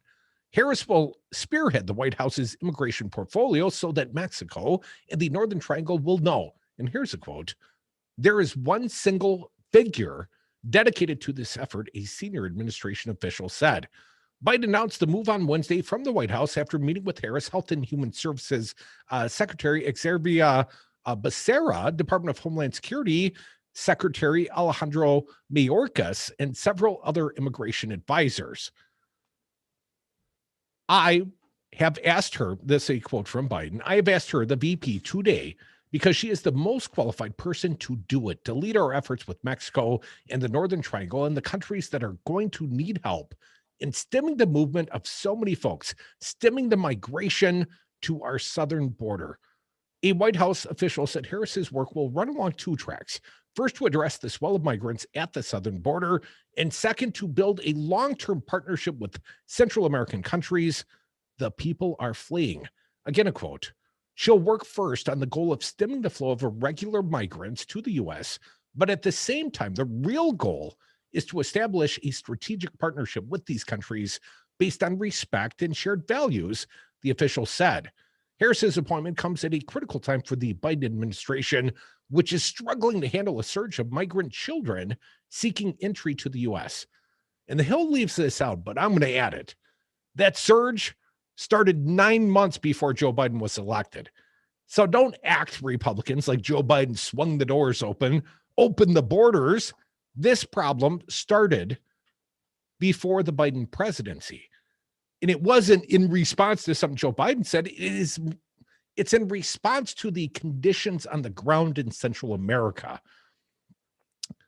The U.S. under Biden is accepting unaccompanied minors who have arrived in record numbers. The U.S. is in custody of at least 15,000 migrant children, and the Biden administration is struggling to provide housing and care for all of them. Thousands are being kept at the Border Patrol cells meant for adults for days longer than is legally allowed. Photos of the facilities show packed cells, migrant children sleeping in crowded pods on hard floors underneath space blankets. Biden on Wednesday blamed the surge on former President Trump's immigration policies, but acknowledged It is our responsibility to deal with it humanely and stop what is happening. The Biden administration is trying to quickly move the children out of the Border Patrol facilities into housing overseen by HHS, where they have access to educational, health, and legal services. The administration has opened up several new facilities to handle the surge, including a tent city in Midland, Texas, and the convention center in Dallas. The focus in the near term will be on stemming the flow of migrants to the U.S., the official said. A process that will include securing the border, providing a surge in humanitarian assistance, and creating legal pathways for migrants to come to the U.S. Many migrants are fleeing Mexico and the Northern Triangle countries to escape economic instability, violence, corruption, and extreme weather events. The administration officials said the longer-term goal will be to address the underlying conditions in those countries by combating corruption, enforcing border security, implementing good governance practices, overseeing diplomatic efforts, and other long-term strategies that get at the root causes of the migration. One more quote, and then we're going to go to the phones at 844-967-2789. While we are clear that people should not come to the border now, we also understand that we will enforce the law, and that we also, because we can chew gum and walk at the same time, hate that statement, must address the root causes that cause people to make the trek as the president has described to come here, said Vice President Harris. Jim from St. Louis Park, thanks for listening. What do you got for us? I seem to remember that Trump did a lot to destabilize the Central American countries because we had aid that went down there to work through the churches. It was an Obama program, and Trump shut that down, and he did a lot to destabilize Venezuela. I think he was working to increase illegal immigration because that's his big issue. So he wanted people on the border.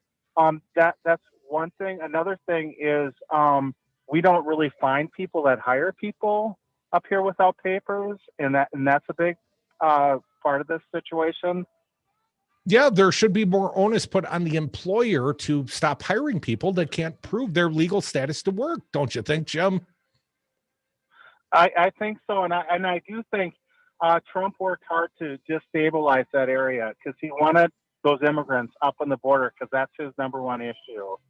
Well, Jim, that sounds like a very plausible formula. Appreciate you listening on AM 950. Stick around, U.S. Senator Tammy Baldwin.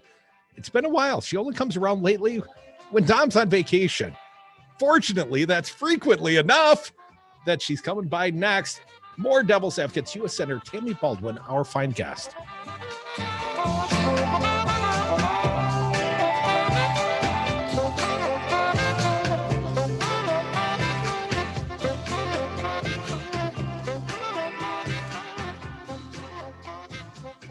I hate the children being taken away.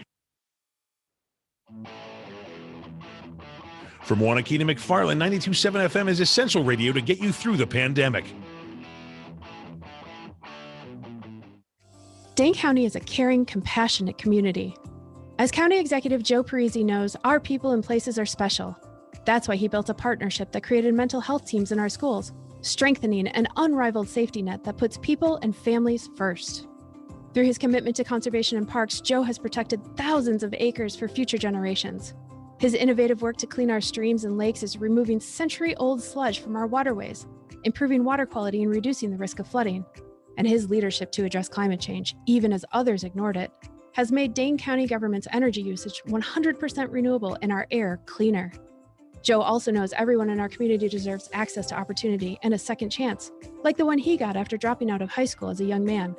Joe knows this community because he's one of us, a proud progressive. Find out more about Joe's work as county executive and how to safely vote absentee this spring by visiting Parisi2021.com. Paid for by Friends of Joe Parisi, Treasurer Darcy.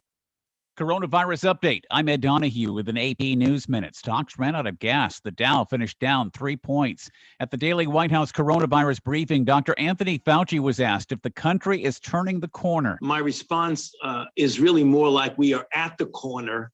Whether or not we're going to be turning that corner still remains to be seen. CDC Director Dr. Rochelle Walensky says we are getting there, just not yet. I continue to be worried about the latest data and the apparent stall we are seeing in the trajectory of the pandemic.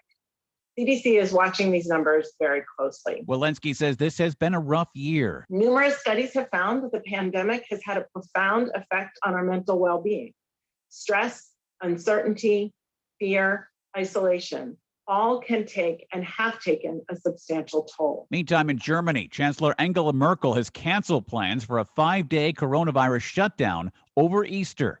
I'm Ed Donahue. You took an antacid, and now your frequent heartburn's back. Stop heartburn before it begins with Prilosec OTC. Its unique delayed-release formula blocks heartburn at the source for 24 hours, so you can extinguish heartburn before it starts. Make the switch to Prilosec OTC today and live heartburn-free. Prilosec OTC. 1 pill a day, 24 hours, 0 heartburn. It's possible while taking Prilosec OTC. Use as directed for 14 days to treat frequent heartburn, not for immediate relief. When running a business, HR issues can kill you. Wrongful termination suits, minimum wage requirements, labor regulations. I'm Alan Jones, founder and CEO of Bambi. I created Bambi specifically for small business. Get a dedicated HR manager, craft HR policy, and maintain compliance for $99 a month, seriously. Month to month, no hidden fees, cancel anytime. Go to Bambi.com/Westwood to schedule your free HR audit. That's BAM to the BEE.com/Westwood.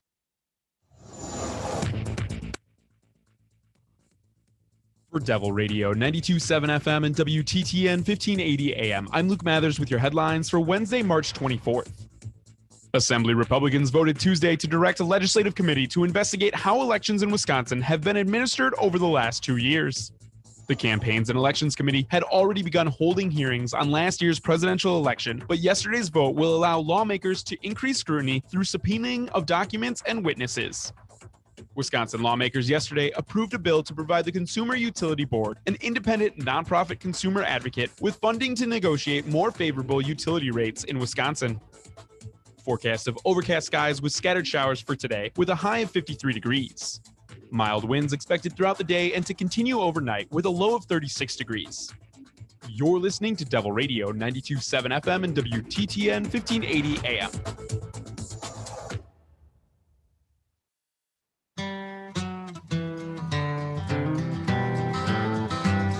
I don't know if you know the Devil's Advocates, but they are kind of a big deal. Welcome back to the Devil's Advocates radio show. We welcome back a fine guest, a friend of this program, the good senator, the progressive senator from the great state of Wisconsin. She is Senator Tammy Baldwin. Tammy, welcome back to the show. It's so great to join you. It's been too long. Well, I hope no one ever confuses you with Ron Johnson. You know, I don't think that's ever happened. Tell me if I'm wrong, but I'm not aware of it. No, I suspect not. Senator, I'm wondering if you on occasion have been known to share a spotted cow, and I've got a new recommendation for you. Minocqua Brewing Company, a Joe Biden beer. They're fabulous, Senator. A good Wisconsin Kamala beer. Stout. Yeah. And Kamala Stout, yes. I am planning, as soon as I get home, we have a recess coming up, our spring break. And it is on the top of my list. I'm going to pick up maybe even enough to convey some back to D.C. to present to our fine president and vice president. That seems like an excellent idea, Senator. I was going to recommend it. Let me ask you, are you celebrating the American Rescue Plan? The Democrats, this is a major victory. This is a major legislative piece. Tammy, you got to go out there and sell it to the American people, but are you celebrating and letting them know what's in this big plan? I have spent most of my time since it passed delivering the news, and we've been doing it, in all sorts of ways. Lots of interviews with Wisconsin media about what it contains generally, but also some very specific provisions that people might not have heard about yet. And then, there's so many people who have been following one provision or another, and to be able to get on the phone and say, we've been fighting for this for the whole pandemic or several years, depending on what the issue is, and then getting people up to speed on what just happened. Yes, we are absolutely doing that. And, some of the provisions won't take effect for a couple months. So we'll be able to talk about all of the, incredible life-saving and life-extending and other incredible provisions in the American Rescue Package. Meanwhile, we'll be starting working on a new one. Well, that's my understanding as well. But before we get to the new, let's talk a little bit more about this last big bill. My understanding, the ACA has been reopened. Enrollment has been reopened. And we know that with this pandemic going on, healthcare front and center for the American people. And so many people feel instability at this time because, they might be off work. They've lost their normal routines. My understanding, there is some good stuff relating to the ACA and this American Rescue Plan. Can you tell us about it? Absolutely. Well, I was looking back to the beginning of this pandemic. I called on then President Trump to open a special enrollment period because it was so clear that those who, for whatever reason, had either elected to go without health insurance in the calendar year or who had lost their health insurance because of these enormous disruptions in our economy due to the pandemics and layoffs and all sorts of things. And he refused. He just refused. And lots of people were left without any choices, really. And then we also saw that as people who were laid off from larger employers that offered health insurance, at the time of layoff, you can keep your employer-sponsored insurance, but you have to then start paying 100% of the premium, not just your share as an employee. And if you're out of work, no income, taking on the full freight of those premiums were impossible. And so many people then fell into the cracks that needed to be able to enroll in the Affordable Care Act. So on this, this week is the 11th anniversary of passage of the Affordable Care Act, and I couldn't be more hopeful about its future given the president's order to open this enrollment period because of the pandemic, but then the things that we added in the American Rescue Plan. So among the things that we have done is make the insurance coverage that's offered through the Affordable Care Act marketplaces more affordable. We have lowered premium costs. And in addition, for those, there used to be what we called a cliff, so that you got some sort of assistance with your premium up until you reached, I think it was 400% of poverty. And then, $1 more and no help. And that cliff made it really difficult for some. And so now we've readjusted that so that there's not this cliff, but there's this more of a slope, if you will, than a cliff. And then for COBRA, so that's the program that allows laid off employees to continue their employer-sponsored coverage, but paying 100% of the premium. We were able to have the American Rescue Plan cover that instead. And so they'll be able to maintain their health coverage, not forever, but for a period of time while they regain their economic footing and find their next job. Our fine guest, Senator Tammy Baldwin from the great state of Wisconsin. Tammy, one of the carrots involved in the American Rescue Plan was for states like Wisconsin to expand Medicaid, a $1.6 billion 2-year incentive. We've already seen Republicans turn back like $3 billion that could have served poor Wisconsinites, like 80,000 of them could have been signed up for Medicaid. But Tammy, currently in the state of Wisconsin, Robin Voss, the Assembly Speaker, says no more welfare, no $1.6 billion. It's indefensible, at least to my opinion. What's yours, Senator? He needs to rethink this. He needs to focus on his constituents and the people of Wisconsin who are suffering through this long pandemic. And the incentives for the 12 remaining states that have not accepted Medicaid expansion that was offered when the Affordable Care Act was passed and implemented, there's really strong incentives. And it does not make fiscal sense, but it certainly does not make moral sense to turn for the state legislature and their leaders to turn their backs again. An additional 200,000 people in Wisconsin, due to the pandemic, have sought to enroll in Badger Care, which is our Medicaid program. And that, we can't turn our backs on them. So I really strongly believe that the Republican leadership in both houses of the state legislature need to rethink this and maybe listen to the voice of one of their former Republican colleagues, Luther Olson, who said, you don't turn your back on this.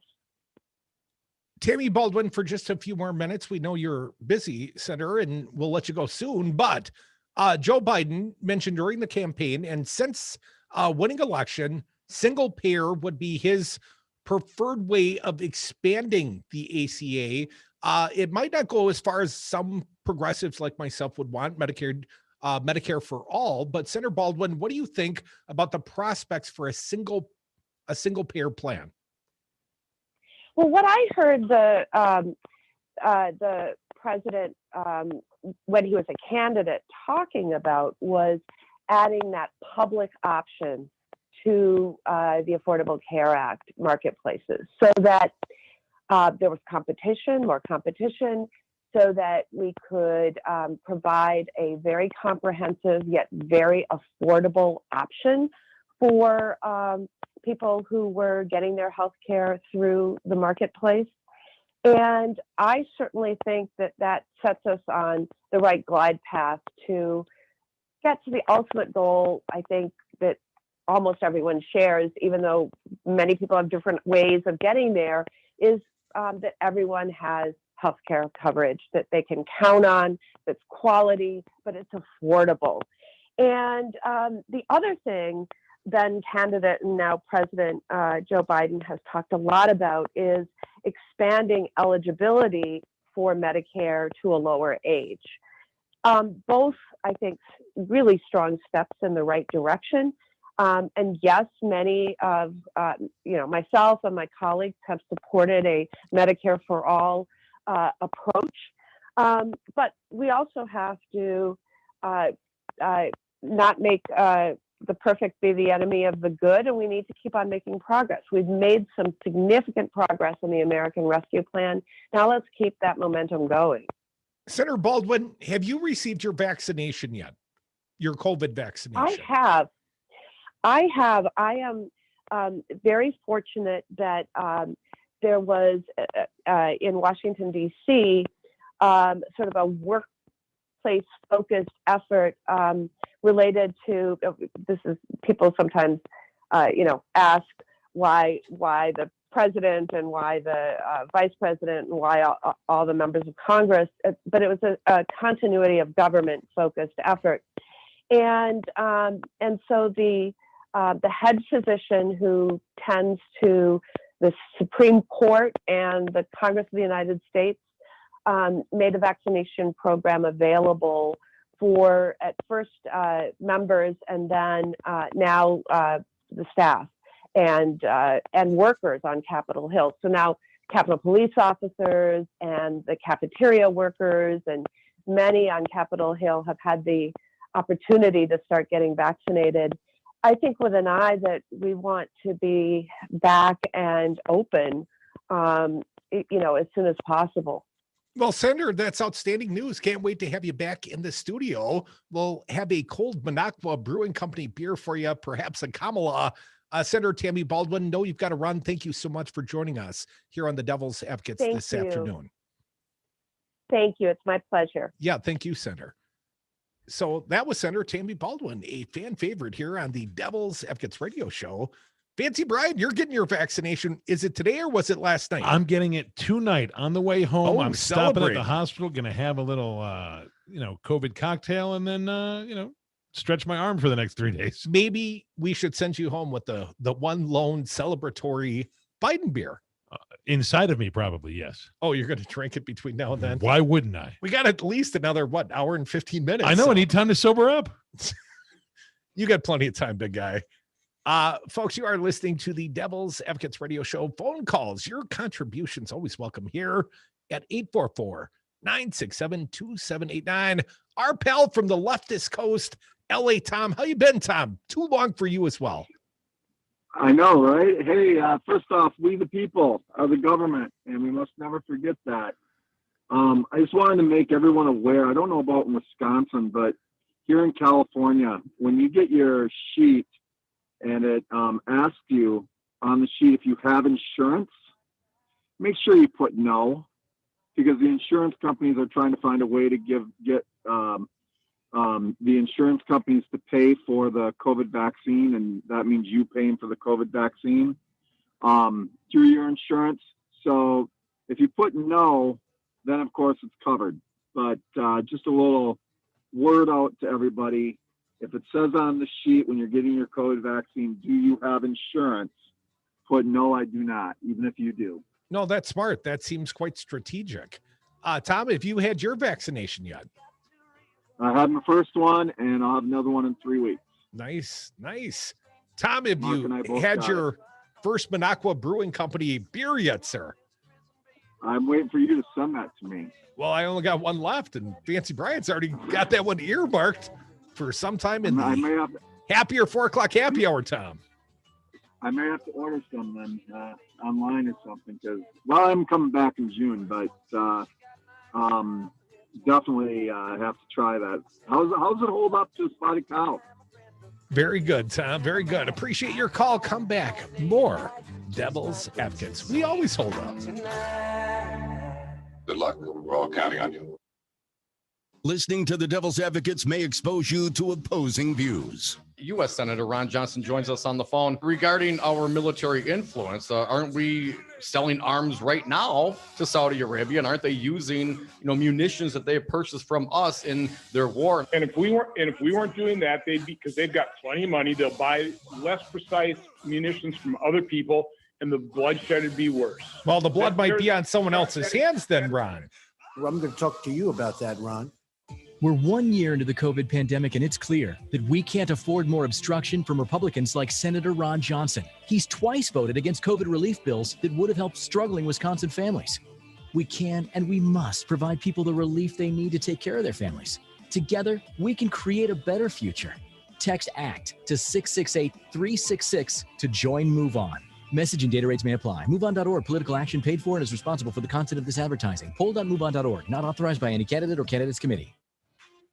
Hi, this is Dom from the Devil's Advocates, inviting you to join us on Patreon.com. Patreon allows for our audience to access exclusive programming not available anywhere else and gives you the ability to directly support the greatest radio show ever. History's patrons have supported the works of Michelangelo, Leonardo da Vinci, Monet, and now with your support, the Devil's Advocates. So please go to Patreon.com and search the Devil's Advocates to pick your subscription. That's Patreon.com and the Devil's Advocates, the greatest radio show ever.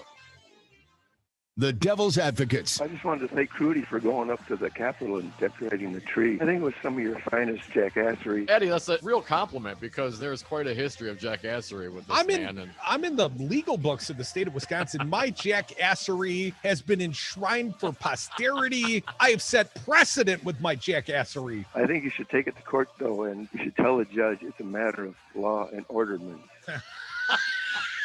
Political commentary from the back of the class. What would you think if I sang out a tune, would you stand up and walk out on me? The Devil's Advocates, the fix for political junkies everywhere. Welcome back to the Devil's Advocates radio show. We get by with a little help from our friends. Dial us up, 844-967-2789. I'm going back to the Washington Post, an opinion piece, Jennifer Rubin. My only regret, Tammy Baldwin didn't have enough time to discuss the proposed infrastructure bill. Jennifer Rubin perhaps will make time for us. News reports suggest that President Biden's administration will soon release a massive infrastructure bill, or maybe two bills. It might cost as much as $3 trillion. That's with a T. But we do not know over what period of time the money will be spent. There will be pay-fors, such as granting the federal government the power to negotiate Medicare drug prices that will reduce spending, or perhaps tax increases on the rich. Yeah, sign me up.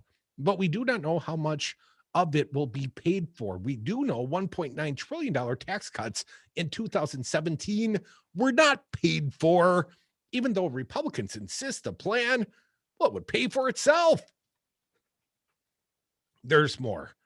What we also know is that President Biden will have two things going for him: the Federal Reserve Chair's positive outlook and the discombobulated Republicans in Congress. As for the Fed, the Post reports, testifying before the House Financial Services Committee on Tuesday, Federal Reserve Chair Jerome Powell and Treasury Secretary Janet Yellen told lawmakers the economy is slated for booming growth this year. However, they reminded the committee members that there are at least still missing 9.5 million jobs since the onset of the pandemic. So 10 million people lost their jobs and still are out of work, but the economy's ready for a boom? ? Crudy's editorial. Back to Rubin's piece. As for inflation, which Republicans seem to be rooting for as an excuse to nix an investment on infrastructure, which they are supposed to be favor of, Powell seems unconcerned. His quote, "Our best view is the effect on inflation will be neither particularly large nor persistent," Powell said. "We've been living in a world of strong disinflationary pressures around the world, really for a quarter of a century. That means nobody got a raise. And we don't think that a one-time surge in spending leading to temporary price increases would disrupt that.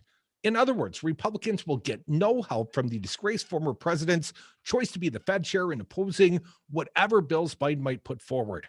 Speaking of Republicans, it's hard to fathom why they would sound like they oppose something that is overwhelmingly popular. If you think this sounds like a redo of their politically inane decision to fight the American Rescue Plan tooth and nail, you're not wrong. At times, their logic is baffling. One option for Biden is to split the bill in two by seeking GOP support for the fiscal infrastructure bill to get to 60 votes and then coming back with a bill of the caring workforce, childcare, universal pre-care, sick leave, community college. But Republicans aren't going to fall for that exclamation point. Nope, if there's going to be two bills, they just might plan on nixing the popular infrastructure bill. Senators John Thune, Republican, and John Cornyn, Republican, weighed in. They called it a boondoggle, Fancy Brian. There's more. So they're going to vote against the overwhelmingly popular part and force the Democrats to put everything into a single reconciliation bill. Democrats might shrug and say, fine. Thune insists splitting the bill into two parts is a pretty cynical ploy to try to appeal to Republicans to vote for all that stuff and do reconciliation to do the other hard stuff. It sounds like they're getting... it sounds like they are inviting Republicans to participate where they agree. Isn't that the essence of bipartisanship that Republicans have been whining about? Rubin concludes, we've had to see the details of whatever the Biden administration proposes. However, if Republicans are betting on an infrastructure bill possibly being less popular than the rescue plan, they might want to rethink their strategy. So writes Jennifer Rubin at the Washington Post. What does David from Mequon say? David, I can't believe you're calling me on a loader day, but welcome, sir. What do you got? Hey, really quickly. I just want to correct what Tom from LA just said on the radio here. What did he say wrong? What did he get wrong? Well, he we said, the people are the government, David. But I know that's Yeah. not what you're complaining about. No. So he just stated that if you have insurance, you should tell them you don't have insurance to get the shot. And that's totally incorrect, because there is no safety net. If you don't have the insurance, you could get a surprise bill. So if you have insurance, the insurance will cover it, because that's, with the bill that was just passed, that was part of it, and that goes through the medical companies, and they get reimbursed for giving those shots. So you don't want to check off if you have insurance and then you lie about it. You don't want to go that direction. Trust me. I always discourage lying. I mean, I really leave that to the conservatives, David. And your advice seems so logical and reasonable. I hate to agree with you for a change, David, but you just might have something. I'm gonna read quickly here. Is the COVID vaccine free? In reality, the U.S. government is paying for the vaccine, making it free at the point of service to all U.S. residents. But the survey points to major shortfalls in efforts to communicate that to the public. So it should be free, David, according to at least this source I just found online. Right. But you probably shouldn't lie about your insurance company. And I get what Tom's saying, not to get caught up in an insurance snafu, because he's saying you bill the insurance, they deny the claim, and then you're going to get the bill. But David, I would have to agree with your logic. Always better to tell the truth, because the federal government will pay for your COVID vaccine. Don't worry, no surprises in this regard.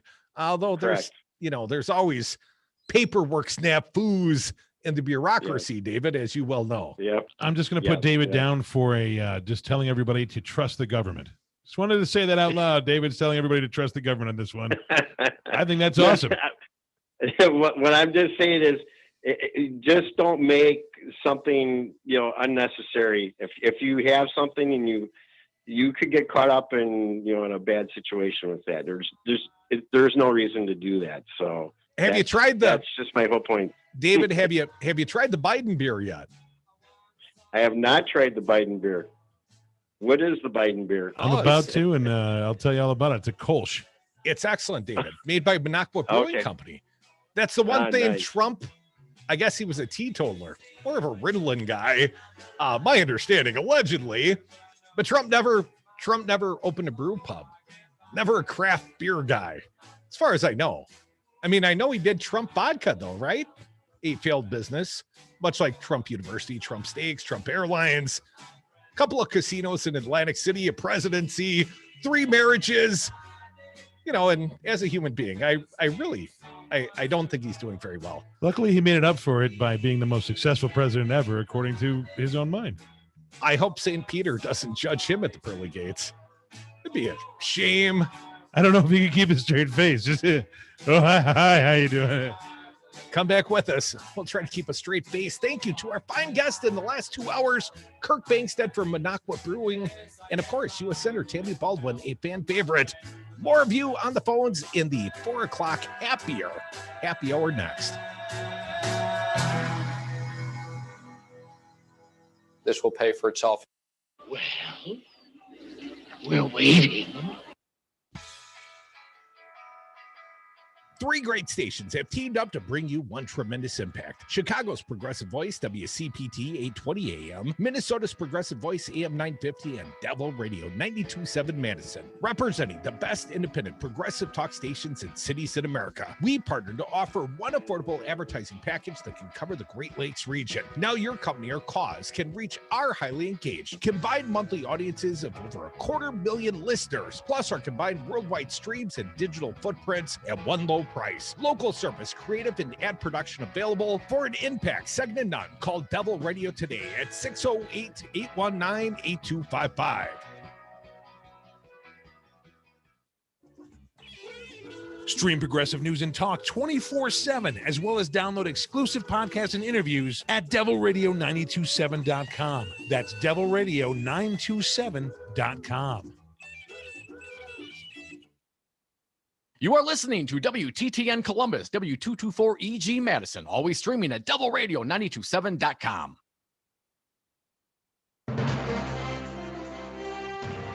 AP News. I'm Ed Donahue. Republicans like Ted Cruz in the Senate think there is a big problem at the Mexico border. This crisis is unfolding and getting worse and worse and worse by the day. President Biden has chosen Vice President Kamala Harris to deal with an increase in migrants, including many unaccompanied minors at the border. When she speaks for me, doesn't have to check with me. She knows what she's doing. The vice president says she will get to the root causes of the problems. While we are clear that people should not come to the border now, we also understand that we will enforce the law. Still, the encounters of both unaccompanied minors and families are lower than they were at various points during the Trump administration. White House coronavirus advisor Andy Slavitt says more people are getting vaccinated. Put another way, no country has vaccinated more people than the U.S. Dr. Anthony Fauci was asked what this means in the fight against the coronavirus. Are we turning the corner? My response is really more like we are at the corner. Whether or not we're going to be turning that corner still remains to be seen. Dr. Rochelle Walensky at the CDC would like to see better numbers. I continue to be worried about the latest data and the apparent stall we are seeing in the trajectory of the pandemic. CDC is watching these numbers very closely. A federal judge has dismissed a lawsuit by the state of Ohio that tried to get the Census Bureau to provide data used for drawing congressional districts ahead of its planned release. President Biden is making the case pay disparity between men and women has hurt the economy. He's bringing members of the U.S. women's national soccer team to the White House to set new goals for equality. The family of a black teenager who was falsely accused of stealing a woman's cell phone in a New York City hotel last December has filed a lawsuit accusing the woman and the hotel of racial profiling. Stocks finished lower, the Dow down 3 points. This is AP News. Researchers in France. You took an antacid, and now your frequent heartburn's back. Stop heartburn before it begins with Prilosec OTC. Its unique delayed release formula blocks heartburn at the source for 24 hours, so you can extinguish heartburn before it starts. Make the switch to Prilosec OTC today and live heartburn free. Prilosec OTC. 1 pill a day, 24 hours, 0 heartburn. It's possible while taking Prilosec OTC. Use as directed for 14 days to treat frequent heartburn, not for immediate relief. When running a business, HR issues can kill you. Wrongful termination suits, minimum wage requirements, labor regulations. I'm Alan Jones, founder and CEO of Bambi. I created Bambi specifically for small business. Get a dedicated HR manager, craft HR policy, and maintain compliance for $99 a month. Seriously. Month to month, no hidden fees, cancel anytime. Go to Bambi.com/Westwood to schedule your free HR audit. That's BAM to the BEE.com/Westwood.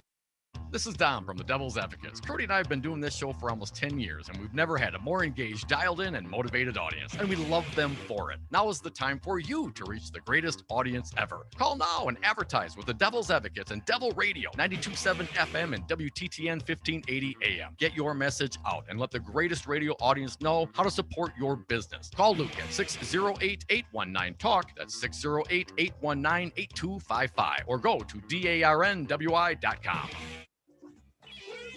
Stream Progressive News and Talk 24/7, as well as download exclusive podcasts and interviews at devilradio927.com. That's devilradio927.com.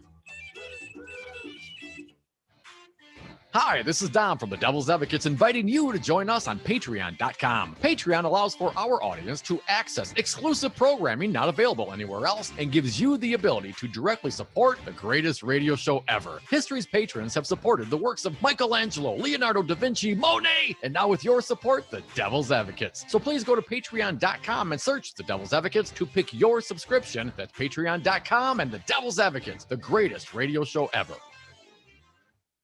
I'm probably okay to have one more drink before I drive home.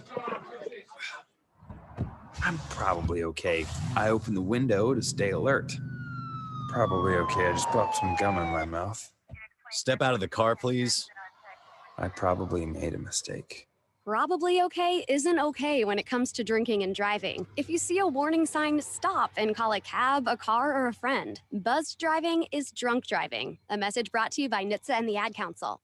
Wash your hands, avoid sick people, and touching your face. There are everyday actions to help prevent the spread of respiratory diseases. Visit cdc.gov/COVID-19. Brought to you by the National Association of Broadcasters and this station.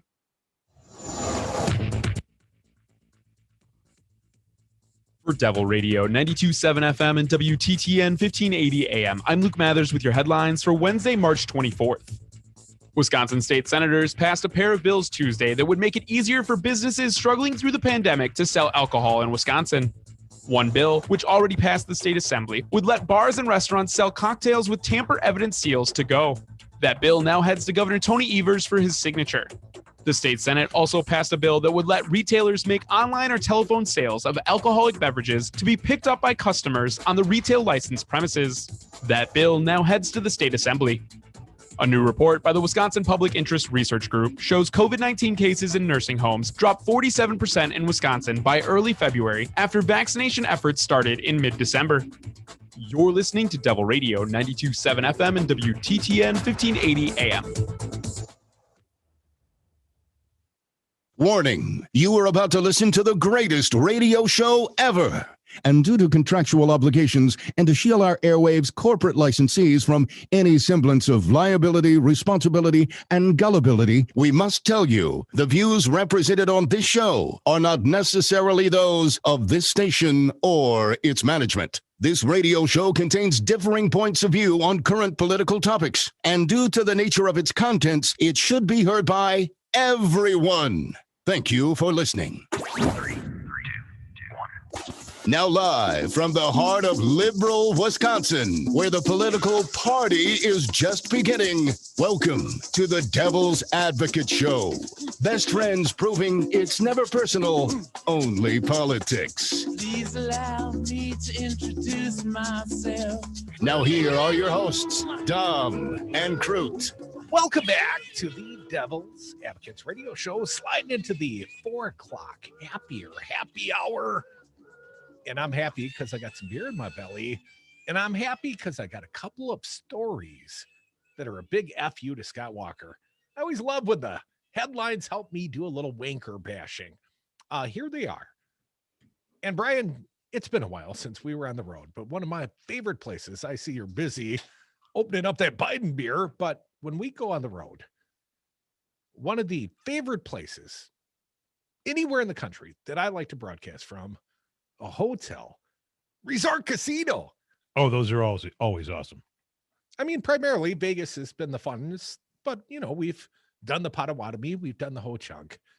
And do you recall Scott Walker put the kibosh on a Hard Rock Cafe, sponsored casino, I believe in Kenosha, and the $250 million sweetener, which would have helped to finance the Buck Stadium and taken the state of Wisconsin and the taxpayers thereof off the hook. But Wanker was running for president back then. And, Sheldon Adelson and 400 conservatives from Iowa wrote him a letter, and he decided not to extend this job-creating casino that probably would have drawn most of the money from, fibs from Illinois. So anyways, Walker made that choice. And Governor Tony Evers has done just the opposite. Governor Tony Evers approves a Ho Chunk casino in Beloit that could become one of the state's largest gambling facilities. Evers gave approval Wednesday for the Ho Chunk Nation to build a $405 million casino in Beloit, clearing one of Wisconsin Tribe's major hurdles for the long-sought project. Last year, the administration of then-President Donald Trump approved the project. The Democratic governor announced Wednesday he was siding with that decision, allowing it to move forward. Now, Fancy Brian, you may not know, but Wisconsin governors have the sole say on casino projects, and Republicans who control the legislature don't have an easy way to block them if they oppose them. The complex, just west of Interstate 3990, will feature a casino, a convention center, 300-room hotel, 40,000 square foot indoor water park. My kids will like that. On 73 acres, according to the tribe and government officials. It will create 1,500 permanent jobs and 2,000 construction jobs. Here's a quote. As we work to bounce back from the pandemic, we must do everything we can to support our economic development in communities across our state, Evers said in a statement. The casino would be one of the largest in the state and would sit on Wisconsin's border with Illinois, allowing it to easily draw out-of-state visitors. But the casino could cut into businesses of some of the tribe's existing gambling facilities, including the ones in Madison and near Wisconsin Dells.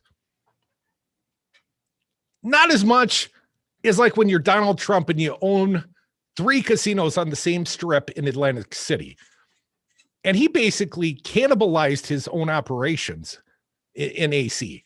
So Trump had a successful casino and then built another casino and then built another casino and then failed at 3 casinos. I can picture him talking crap about the other casinos when he's in the one casino. So then he goes to the next door to the other casino and talks crap about the one he was just there at. And then he ends up hurting himself. He's the only person I could ever think of ruining a casino. Well, there is another casino proposed for Rockford, Illinois, a Hard Rock casino just 20 miles from Beloit. And here's what I would point out. You got 2 other things that Beloit and Rockford, Illinois share. Not just soon to be sites for casinos, but currently sites of very nice dispensaries of the legal marijuana sort. So I would say if you drop a brand new shiny water park casino on the Wisconsin-Illinois border, right across the street from, let's say, a legal marijuana dispensary, I think you're going to do some gangbuster business. I think there's going to be a winning situation there. Can't wait. I'm looking forward to it. And I'm not even that big a gambler. I just like the juice you feel, that excitement, that thrill. Seeing all the desperate people gamble at the casinos. I'm a big craps guy. I love playing craps, just most because it can be a really good community game. And if you bet right, you can win some money. I was in Vegas, and last time I was in Vegas, I was with Dom, and he's not much of a gambler.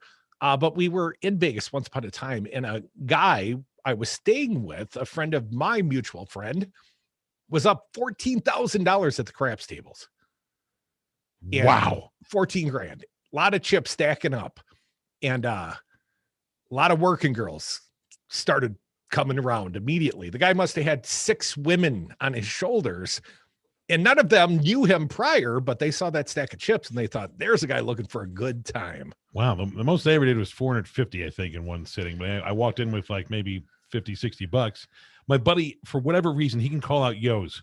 He knows how when yos are, for those who, what's a yo? When you throw an 11, when the numbers hit and you're rolling, when you roll an 11, I think it's a 30-1 bet.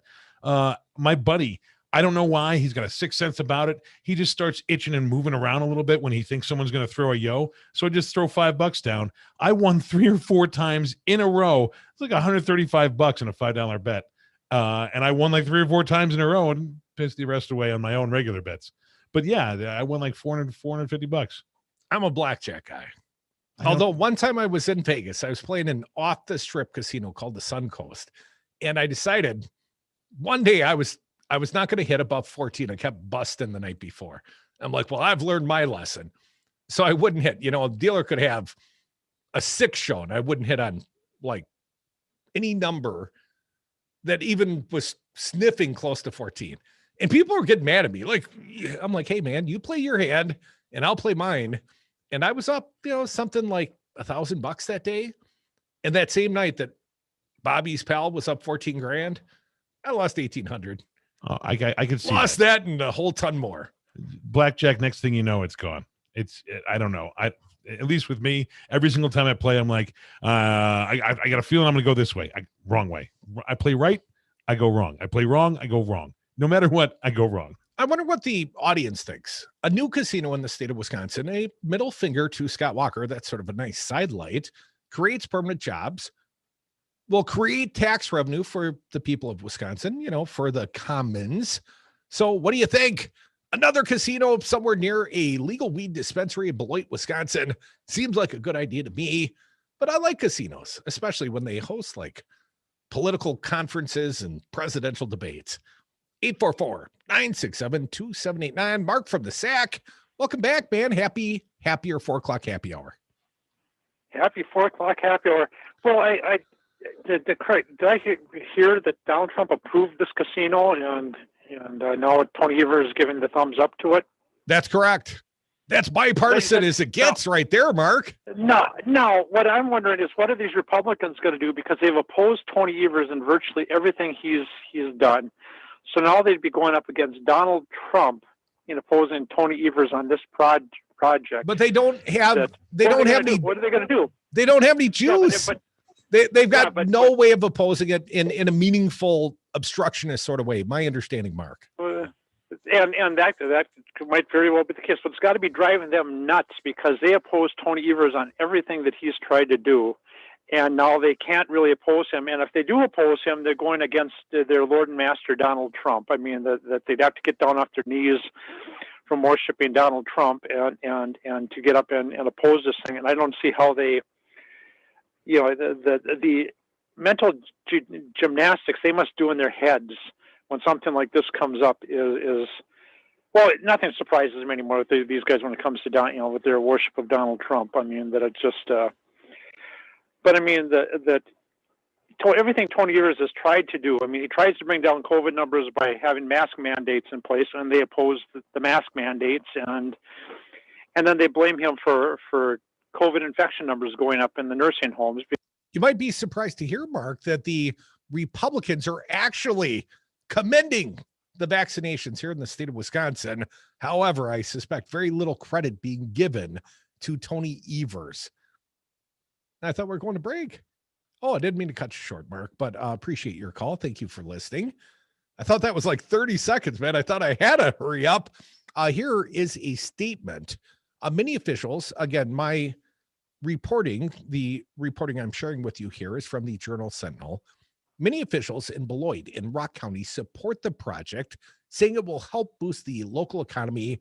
And here's a quote: an entertainment destination of this magnitude, kind of like the Devil's Advocates radio show, is a win for the entire greater Beloit region and will provide job opportunities for our residents, Beloit City Council President Regina Duncan said in a statement. And Tony Evers, you might be happy to hear, Mark, has long backed the project. He told the Beloit Daily News during his 2018 campaign against Wanker that he would approve the casino if it got to him. Think about how many more jobs we might have here in the state of Wisconsin. What was one of Scott Walker's greatest shortcomings?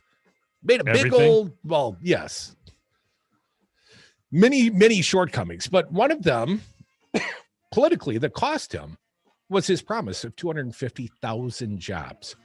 And he never did get there, not during 2 gubernatorial terms. But if he'd have taken, let's say, the high-speed rail money and had allowed the Hard Rock Casino and maybe legalized marijuana, because that could create 10,000 or more permanent jobs in the state of Wisconsin, he might have gotten there. But instead, his Hail Mary incentivized Foxconn for a generation, and let's turn it into Wisconsin Valley. So how's that working out? The Foxconn? I think we're still dead last, and then entrepreneurial growth too. Could we cite a casino in Pleasant Prairie? Come back with us. More Devil's Advocates. Your phone calls always welcome here. 844-967-2789.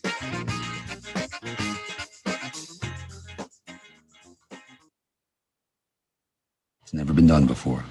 So I need planning, a large crew. Why don't you give me half the money you were going to bet? Then we'll go out back, I'll kick you in the nuts, and we'll call it a day. Baby, you are so money and you don't even know it. Hi, this is Brad from Zero Res. If you need someone to help with your carpet cleaning, business or residence, please give us a call. We have the best system available and an amazing team of friendly technicians. Call us at 848-9000 or schedule online at zeroresmadison.com.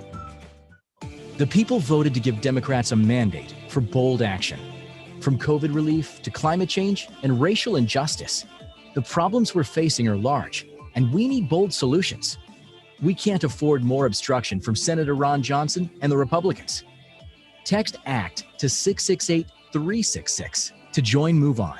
Message and data rates may apply. MoveOn.org political action paid for and is responsible for the content of this advertising. Poll.moveon.org, not authorized by any candidate or candidates committee. Three great stations have teamed up to bring you one tremendous impact. Chicago's Progressive Voice, WCPT 820 AM, Minnesota's Progressive Voice, AM 950, and Devil Radio 92.7 Madison. Representing the best independent progressive talk stations and cities in America, we partnered to offer one affordable advertising package that can cover the Great Lakes region. Now your company or cause can reach our highly engaged, combined monthly audiences of over 250,000 listeners, plus our combined worldwide streams and digital footprints at one low price. Local service, creative, and ad production available for an impact second to none. Call Devil Radio today at 608-819-8255.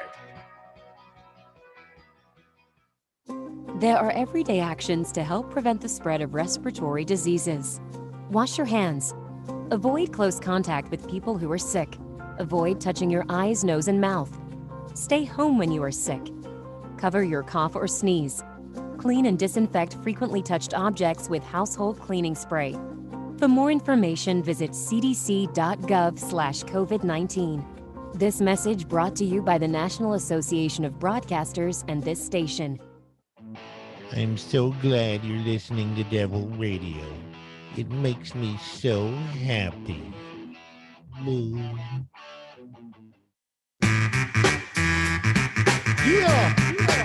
The Devil's Advocates, because it's always 420 somewhere. Yes, here we go again. Give you more, nothing less. Back on the mic. Welcome back to the Devil's Advocates Radio Show. Welcome back from the 420 break. My little buddy, he'll be back on Monday. The rest of you, you better participate because I need some help here. Without Dom doing his part, I need you at 844-967-2789. I'll go back to the phones in a moment. Fancy Brian wanted to talk about what the Republicans have been doing for the last year. And then after the bottom of the hour, another wanker bash, another middle finger to Scott K. Walker. Not Scott P. Walker, Scott K. Walker. But here is the story I referenced, Molly Beck, Patrick Marley, and others at the Journal-Sentinel. In a year, lawmakers passed one bill. That would be last year in response to COVID. They collected $555,000 in work expenses. They worked one day. They passed one bill all freaking year, and it cost $500,000 in per diem. Wisconsin taxpayers paid more than $500,000 to cover work expenses. I think there should be an air quotes around that for state lawmakers in 2020 when they stopped passing legislation in April amid a global pandemic, unemployment crisis, and a reckoning over the treatment of Black Americans. In other words, they didn't bother actually meeting or solving any of those problems or even striving to solve any problems, but they kept collecting money. Former Senate Majority Leader Scott Fitzgerald claimed nearly $20,000 in meals and lodging. For what? You were busy running for Congress all year. $7,250 more than any other lawmaker in the same year he successfully campaigned for a new job. Physically prudent Scotty Fitzgerald. Another $6.9 million was spent on Wisconsin residents in 2020 on the 132 lawmakers' annual salaries, according to records obtained by the Journal-Sentinel. The amount of expenses covered by taxpayers for lawmakers' meals and lodging, $555,159. It's about $241,000 less than was covered in 2018. The last year, lawmakers adjourned early to launch a campaign season. Here is a quote. It feels pretty grimy to be collecting per diem and continue to collect paychecks when people in the state of Wisconsin were in a desperate need of assistance in leadership and direction. Democratic Rep. Jimmy Anderson of Fitchburg, the only lawmaker who did not take any expense payments in 2020, said, "Yeah, it feels incredibly grimy to me." Lawmakers earn $53,000 a year and may claim expenses for days they work at the Capitol in Madison. In election years, lawmakers typically adjourn in the first few months of the year and use the rest of the year to campaign. And we pay them for that. But their usual absence was heavily scrutinized in 2020 when multiple once-in-a-generation crises hit the state at once, and lawmakers passed one bill in April in response. Here's a quote. "It's been a very frustrating year for small business owners. We feel abandoned, to be honest with you," said the Tavern League of Wisconsin president, Chris Marciano. who owns the Village Supper Club in Delavan. He said in February about the state leaders in Congress, some have tried to help us, but others have just ignored us. I'm talking to you, Ron Johnson. 4 state lawmakers claim more than $10,000 in expenses for their work at the Capitol. Senate Minority Leader Janet Bewley, Senator Fred Risser, John Erpenbach, Fitzgerald, we talked about him. Of those 4, Bewley, Erpenbach, and Fitzgerald's average daily expenses were $115.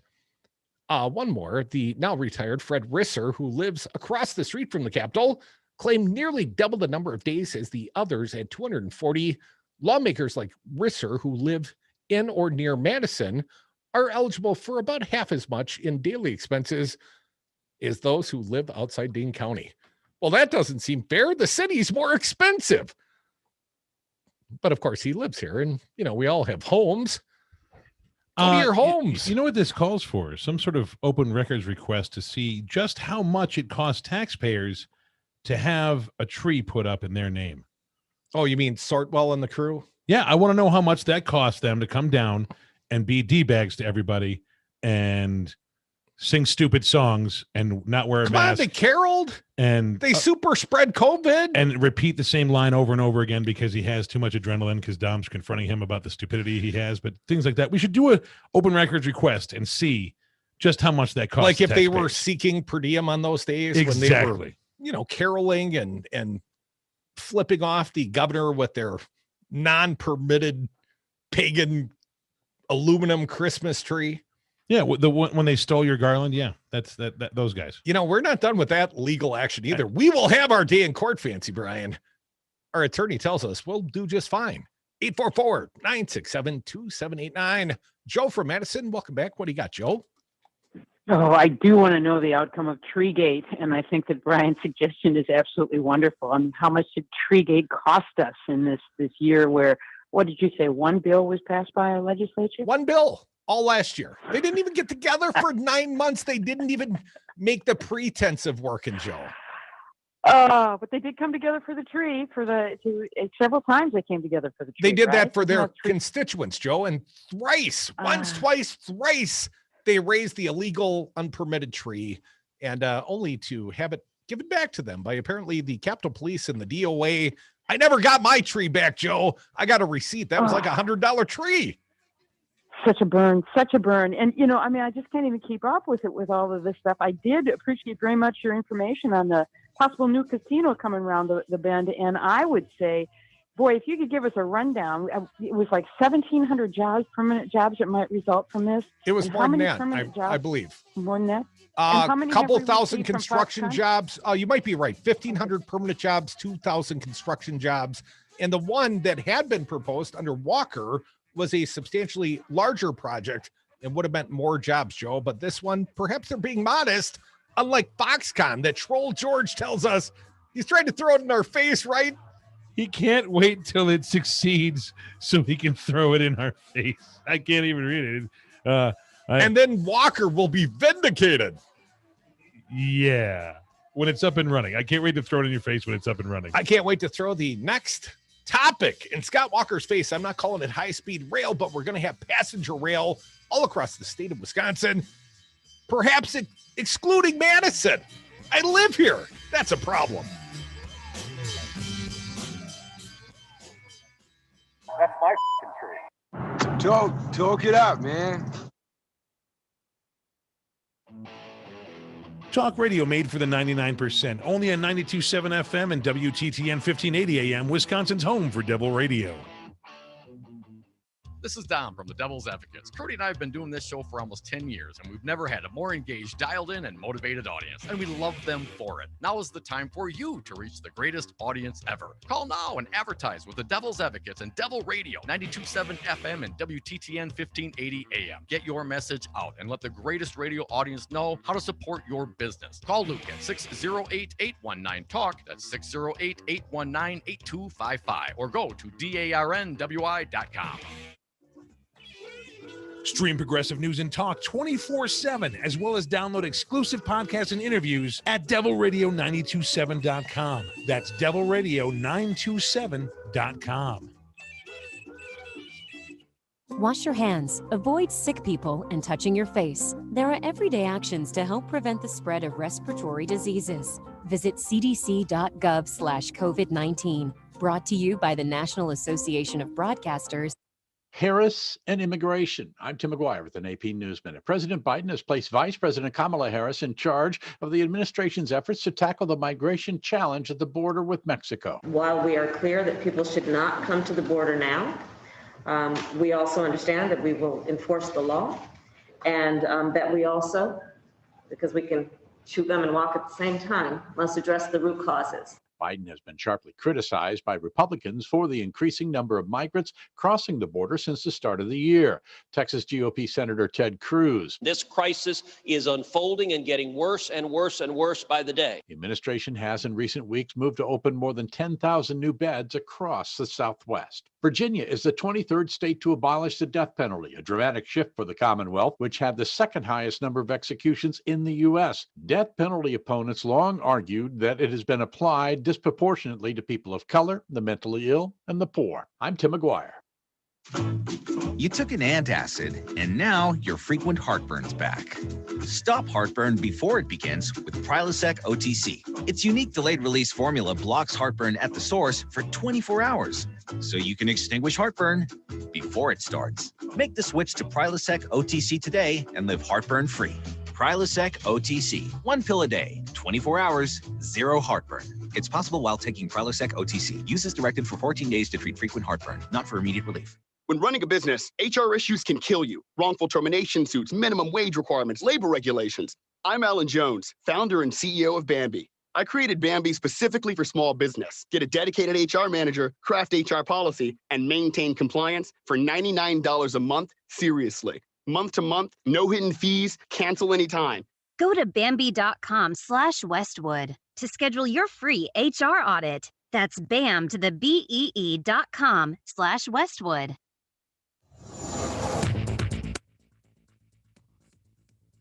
For Devil Radio, 92.7 FM and WTTN 1580 AM, I'm Luke Mathers with your headlines for Wednesday, March 24th. Yesterday, the Wisconsin Assembly and State Senate voted along party lines to give the Republican-led legislature more control on how the state allocates federal COVID-19 stimulus funds. Governor Tony Evers has signaled that he will veto the bill once it makes it to his desk. After the passage of the bill yesterday, Assembly Speaker Robin Vos said Republicans would have no choice but to go to court if the bill is vetoed. Wisconsin law gives the governor broad discretion in the allocation of such federal stimulus dollars. Forecast of overcast skies with scattered showers for today, with a high of 53 degrees. Mild winds expected throughout the day and to continue overnight with a low of 36 degrees. You're listening to Devil Radio 92.7 FM and WTTN 1580 AM.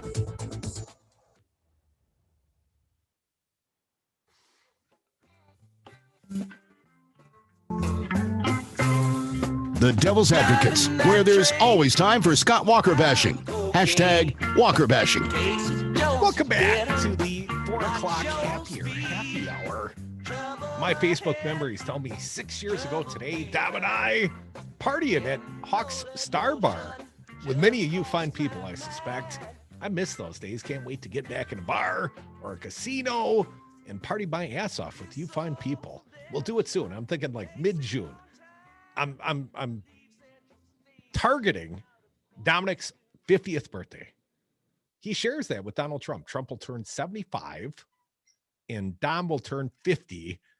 And 2 days prior, I'll turn 51. I didn't get a real party, so I want a party. I thought it was back to back. So then I was going to say maybe start the first one and then bleed into the next one. That way you can make it a multi-day event. Oh, it's like birthday week, birthday month. Yeah, it's a multi-day event. And it really should be a street fest with, bouncy houses and things birthday like that. palooza. Tournament, skee ball. I'm throwing a lot of ideas out there. Anybody else want to call with some ideas for Crudy and Dom Fest? You know what I guarantee I was doing 6 years ago today? Wanker bashing. Do you remember he killed the high-speed rail? Because we're going to have to invest like $6 million a year, something like that in maintenance. But it cost us like $50 million just to break the contract with Telgo. I mean, it's been a bad deal. Bad deal in that it was never constructed. Do you know how much that pains me every time I drive every single day? Buddy, you know I do, because I've made that drive for years. I took the trip going the other direction to Milwaukee for like 3 years. You know that. How much more productive could everybody in between be as well, and how much more money? Here is the newest proposal, according to WKOW.com. Twin Cities, Milwaukee and Chicago passenger rail project, seeking your comments. I think Evers trying to give Scotty Walker a double middle finger today. The passenger rail project between the Twin Cities, Milwaukee and Chicago, is open for public comment. Where's Madison factor in that?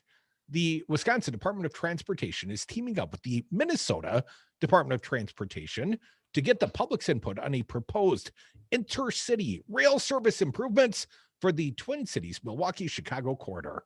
The recorded presentation is on the WISDOT website and has information on the anticipated project schedule, service improvements, and proposed railroad work. DOT Secretary Designee Craig Thompson, because of course the Republicans still have not taken an up or down vote on Craig Thompson, like 2 years in the Evers administration. The Secretary Designee said, the importance of intercity connectivity and travel options cannot be overlooked when considering regional transportation.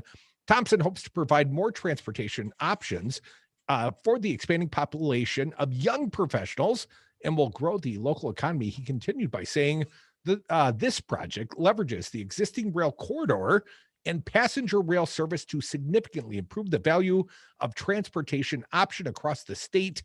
This not only serves major Midwestern cities, but many rural communities along the route. The project will maintain and expand upon the current 411-mile rail corridor by adding a second daily round trip along the route. The primary benefit is to provide residents of Wisconsin, Minnesota, and Illinois convenient access to jobs, cultural attractions, top universities, and world-class healthcare. The Twin Cities, Milwaukee, Chicago passenger rail project has the infrastructure to upgrade, including you got to improve the railroad track at grade crossing signal and communication infrastructure in Winona, Minnesota, La Crescent, Minnesota, that's immediately across the river from La Crosse, Wisconsin, to allow freight trains to bypass passenger trains and reduce delays. Renovations to interior space at the former Amtrak Midway Station in St. Paul to serve as a crew base layover and commissary facility if deemed necessary. If the project is approved, I'm encouraged by this part. If the project is approved, the building will begin in 2022 and the service will start in 2024. Suck it, Scotty Wanker. That's my thought. 844-967-2789. Lots of people want to talk trains.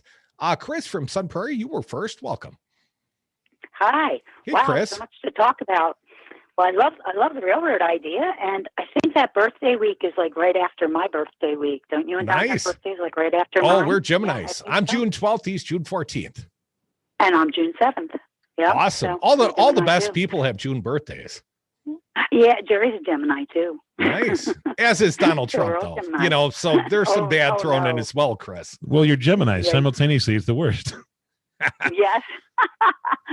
It gets confusing sometimes.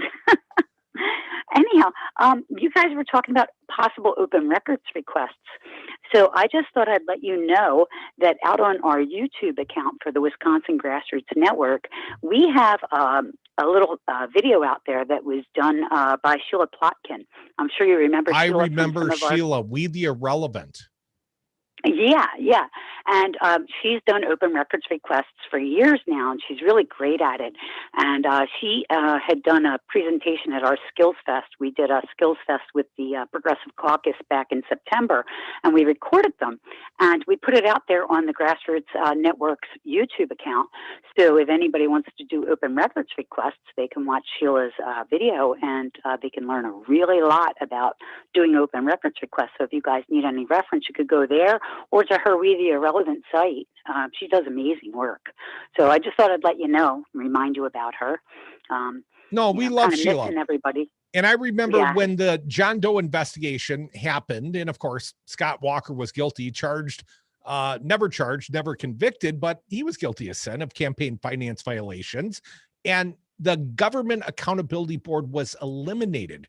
And Sheila Plotkin, if I recall, sought public records of all constituent input to Republicans and counted up the number of public positive and negative comments for the proposition of eliminating the GAB. And if I recall correctly, it was something like 316 that Scotty Fitzgerald got, people that did not want to eliminate the John Doe and the GAB, and like 12-4. I mean, it was a ridiculous statistical. It was ridiculous. And hence the irrelevant. No, Sheila's done great work. And Chris, I know you do a great job informing people. Any grassroots events coming up this summer or fall that we can look forward to? Well, we're not having our normal festival, but we are planning a roast of Nate Tim, I believe, in June. And we have something else in the works that is possibly in September in coordination with somebody that I want to talk to you about, but I don't want to announce it just yet. Okay. But I do want to talk to you about it offline. And yeah, we'll have something coming up, I think, in September that sounds like it's going to be pretty exciting. Well, you let me know, especially if you want to, instead of going to Wisconsin Heights, maybe a casino venture this year, Chris. We'll see. We'll see. Hey, Chris. I'm not too sure about that. Appreciate you listening. I'm pretty sure I saw her at a DPW at Potawatomi one year. Chris, appreciate your call. A few others holding. Let's keep moving down the lines at 844-967-2789. What about this idea? I want to hear your comments. Low speed passenger rail, lowish speed, but Madison is excluded from the corridor. Now we've got to find affiliate in Columbus, Wisconsin, 1580. Andy's listening right now. That would be included. Wisconsin Dells would be included. Columbus would be included in the corridor. But Madison, you'd have to drive like 45 minutes north. That's how you sell it to Republicans. Or Screw somewhere. Madison. Oh, you're screwing Madison. It would pass through Columbus, Portage, Wisconsin Dells, Toma, bump over to La Crosse, go up the river, Winona, Red Wing, on to St. Paul and the cities. Well, you could start building a shuttle service to the station. Have a station downtown and have a shuttle service that goes to the thing. To the radio station? No, shuttle service like a train to the train station. Maybe they should make WTTN the official, the official play out. Oh yeah, of course. Naturally. That's naturally where they would probably go. I'll have to make that deal. 844. I'm sure Tony Evers will do me that solid. I think that was already on his mind as soon as he made this deal. I'm sure. 844. Pardon me. 967-2789. Wisco Paul, welcome back. What are you doing, Paul? Hey, good afternoon. I would say that the train would more than likely not stop in Columbus, and that's 20 minutes up 151. No, it wouldn't stop in Columbus. It's on the route. They're going to stop in Columbus. That's the proposal, Paul. So that would work just fine. And you can drive. You can be in Columbus in 20, 25 minutes or less. Well, it depends on where you're coming from, fella. We don't all come from the same spot as you. It's like 45 minutes for me to get to Columbus. Yeah, well, it's but Brian's right. You do not include Madison, so the Republicans won't be able to say no. So that would be a great thing, because that's one of the reasons I think it got nixed, is because the Madison thing, and you know how much Walker hated Madison. I mean, he just hated it. I don't even know how he could live there. He hated it so much. Well, he did so in the people's house in the governor's mansion, rent free. That's why he lived in Madison. He ran his freaking presidential campaign from here, Paul. Yeah, he's a real dandy. Boss is not far behind, though, Crudy. I mean, this boss is trying to catch Walker. I think it's just an amazing thing. He turns down money for everything. It's just a terrible thing. I hope it fixes gerrymandering. Hey, as far as the party goes, are you going to have it in Madison, I hope? Because then I can come. Oh, we'll definitely have parties, Paul. I'm looking forward to it. I'm already encouraging our rock and roll guys on the weekends to start getting the summer festivals rolling. I'm quite optimistic that with vaccines and a relatively intelligent and compliant Dane County, Madison area, that we are going to be able to safely party by midsummer. I'm going to take Joe Biden for his word, July 4th. But, I'm going to push my luck because it'll be my birthday, and I'm going to start partying by mid-June, Paul. And we can always do outdoor events. Cool. Every bar's got some sort of an outside beer garden. We'll do an outside beer garden event, and we'll party, and we'll do a show. And you'll be there, Paul. I feel quite confident. That'd be totally awesome because Madison's close to where I live. So, and the train thing is going through, I think it's and you would only had to drive 45 minutes and jump the train. Maybe Watertown, maybe where I would jump the train to? I would hop the train to go to the cities, to go up to a Gopher Badger game, or to see our friends listening up on AM 950. I would absolutely ride the train, and certainly to go to like a Brewers game or go party in Chicago for the weekend. That'd be a wonderful way to travel, enjoy, not fight the traffic, but, kick back, have a cold one, and dodge the Scott holes. Hey, that's going to be a great thing for the Devils, too. Come to think of it, look at all the tourists the Devils will get coming out of Chicago, Milwaukee, and the cities. I mean, it's a no-brainer. No, it's in. It's in, Crudy. Walker won't be able to stop it now. Go, Tony. Appreciate it, Paul. There's a cold Minocqua Brewing beer with your name on it somewhere, Paul. Go drink it. 844-967-2789. Bill from Deerfield. Hey, Bill, what do you got? Oh, well, back in high school, we used to hop trains. Like you'd go chase them like hobo style, or what are you talking about, Bill? Oh, no. Yeah. I lived in Maryland, and we would hop trains and skip school and go down into Georgetown, DC, M Street, Wisconsin Avenue. But that was back in the Nixon days. It was a long time ago and far, far away. But as far as the trains go, I don't want to take a stance on the efficacy of trains. That's a good argument. What I'm arguing is an infrastructure bill is coming. And look at the way Biden rolled out the vaccine. 45 days ahead of schedule. Yeah, so far so good. Boots on the ground, and he's getting it ready so that the day it's announced, the day it's passed, it'll be shovel ready. And it's because Americans don't want to wait. Well, and it would put Americans back to work. 10 million Americans are out of work still that had jobs when the pandemic started. Bill, a lot of them could be put to work on these shovel-ready jobs. Right. And that's what I'm saying. He's getting all of his ducks in a row. He's getting everything set up on the state level, on the county level, and he wants it to go seamlessly so that once the bill is passed, the money flows to jobs that will put people to work within 6 weeks. Bill, you make an excellent point. I think the Biden administration doing an admirable job so far. I always admire you when you call me at 844-967-2789. Trouble with you is the trouble. Scott Walker. Everything you always wanted in a governor and less. Erin doesn't have a friend. Freedom. Hi, this is Brad from Zero Res. If you need someone to help with your carpet cleaning, business or residence, please give us a call. We have the best system available and an amazing team of friendly technicians. Call us at 848-9000 or schedule online at zeroresmadison.com.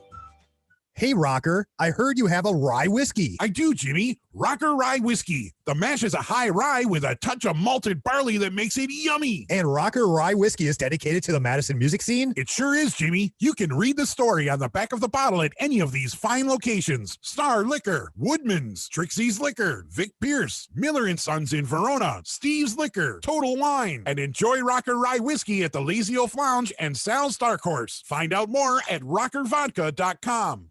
Hey folks, Patrick here from Pegasus Games, here to remind you that we're open for all your at-home gaming needs, both online at pegasusgames.com or in-store from noon to 6, with extended hours on Saturday and Sunday morning from 10 a.m. to noon for high-risk customers. From our new line of puzzles to pass the time, to the perfect board game to reconnect with family and friends. Walk-ins welcome or curbside pickup available over the phone or online at pegasusgames.com. Pegasus Games, home to games you never outgrow. Dane by Local's Coffee Fest is going virtual. Local personality Dear Ruthie hosts the Zoom event on Thursday, March 25th from 7:30 to 9:15 in the morning. Purchase Coffee Fest tickets at danebylocal.com. Tickets are $10 in advance with Coffee Fest gift bags for the first 100 tickets sold. Dane by Local Coffee Fest. There's a sip of local in every cup. Presented by Boardman and Clark. Learn more at DaneBuyLocal.com. That's DaneBuyLocal.com. Stream Progressive News and Talk 24/7, as well as download exclusive podcasts and interviews at DevilRadio927.com. That's DevilRadio927.com. From Baraboo to Horicon, WTTN 1580 AM is News Talk Radio built for the 99%. Rural Wisconsin's home for Devil Radio.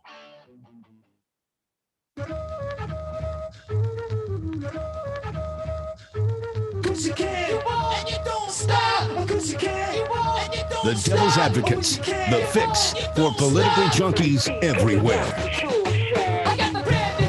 Welcome back to the Devil's Advocates Radio Show, the Wednesday 4 o'clock happy hour. It continues. One last segment for your phone calls, your contributions, your opinions. They're welcome here at 844-967-2789. Our buddy Earl Ingram is next, and then Mr. Robinson's Neighborhood. And we've got more fine programming. We told you the Up North News, the podcast with Kirk Bangstad and Kristen Bray and Pat Kreitlow, that will premiere at Wednesday, April 7th at 7 p.m. Double sevens. Yo-ho. No, I guess that's 11th. Yo's 11. Yeah, Yo's an 11. You're talking about craps. I know. Sevens, 11s. Sevens are craps. As long as we don't get snake eyes. That only happens when Dave from Mequon calls. 844-967-2789. Dave wants you to believe in government. Just want to say. That's a new attitude for our buddy Dave. Joe from Stevens Point. He's a consistent guy. Passionate, always. Progressive. What do you got for us?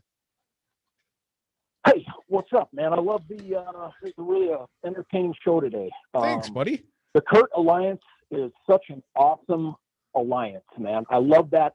Those are connections that will sprout roots. It's a builder thing that's going on between. I love the fact that you can help him expand his product into ways and help him meet people he has never met before. But that's the same thing that is what's so cool about movement radio. And then, not only that rail system, that's a winner. That's I think so. Builder stuff. Yeah, that stuff we can build. And I think that area of the state it's massive, rolling through massive Trump country. And that's a direct assault on those guys. Didn't even have a platform. And, like it or not, Scotty Walker steamrolled us, dude. He 3-to-1 ratio. There's a 3-to-1 ratio of Republicans over Democrats. And that's exactly how you start chipping into that. You start making a difference to people and having relevant, a relevant platform that you don't see people mailing their Social Security checks back. You don't see them turning down their Medicare. You don't see them. Now, on the other, to be fair, we heard, I loved your interview with Tammy Baldwin because we got to kind of hear how, that's where Blue MAGA shows up. And she doesn't have the confidence. I don't know what that means. Joe, I don't mean to sound like Tucker Carlson, but what's Blue MAGA? No, here's Blue MAGA. Blue MAGA is corporate Cobra Insurance, $36 billion. And it washes against Tom, we the people are the government's message. I love that guy. Okay. I love that guy. I love his passion. I love his consistency. But you know what? That's a super majority. 88% of Democrats want Medicare for all.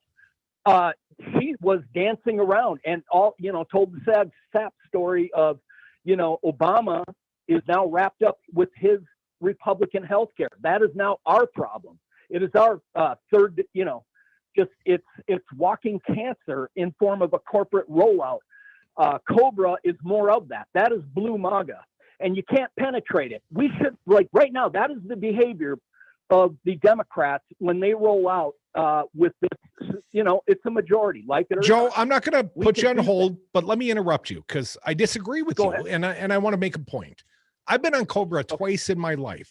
I sold the company in 2019. I was on Cobra for the next 18 months because that's where I used to get my health care. And I can tell you, healthcare in a Cobra program is very expensive. And the fact that part of the American Recovery Plan is subsidization to pay people's COBRA payments. I don't think Tammy Baldwin is trying to institute ongoing permanent COBRA. I mean, she's for Medicare for all. She's down with us, Joe. But in the meantime, there are people stuck on COBRA policies that can't afford their premiums, man. They're sky high in many cases, and they're not subsidized by the employer in the same way they used to be. So, Joe, why wouldn't you want to backstop these people on COBRA?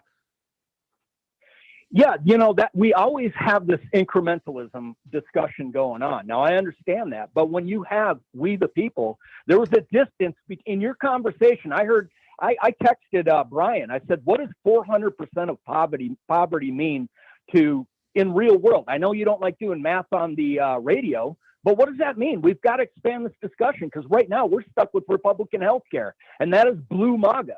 And I'll tell you what, the people want a simplified system. And she told you about all the people that fell through the cracks.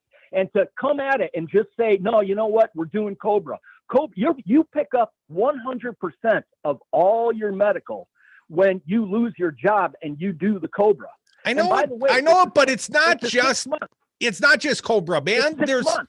There's Medicaid expansion. If you want Medicare for all, you should be very excited about the carrot being offered to states like Wisconsin to do the right thing finally and expand Medicare.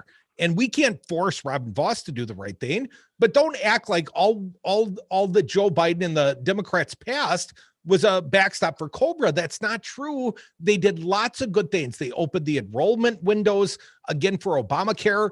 There are higher subsidy levels and more qualifying people. And there's a lot more Medicaid money slushing around in the system, dude. That's all good for healthcare.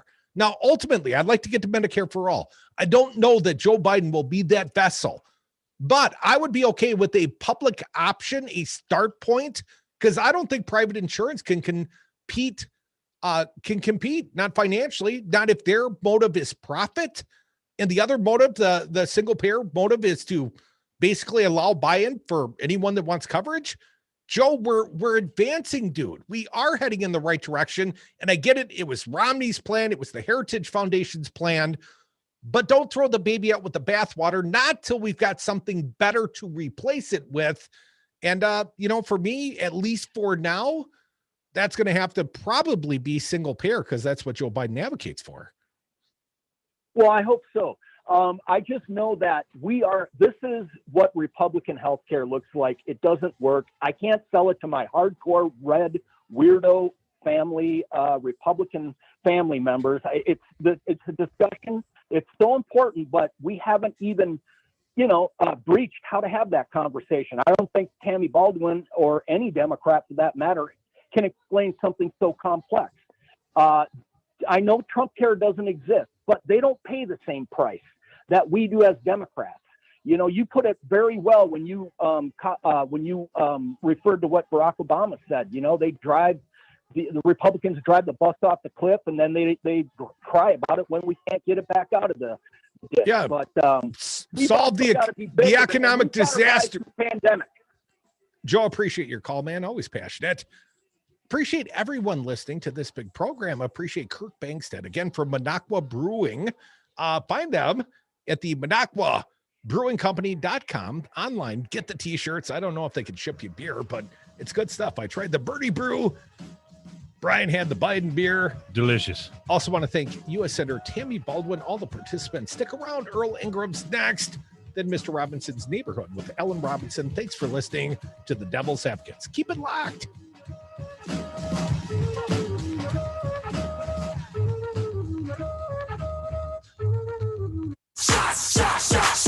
Everybody! We've included a Venn diagram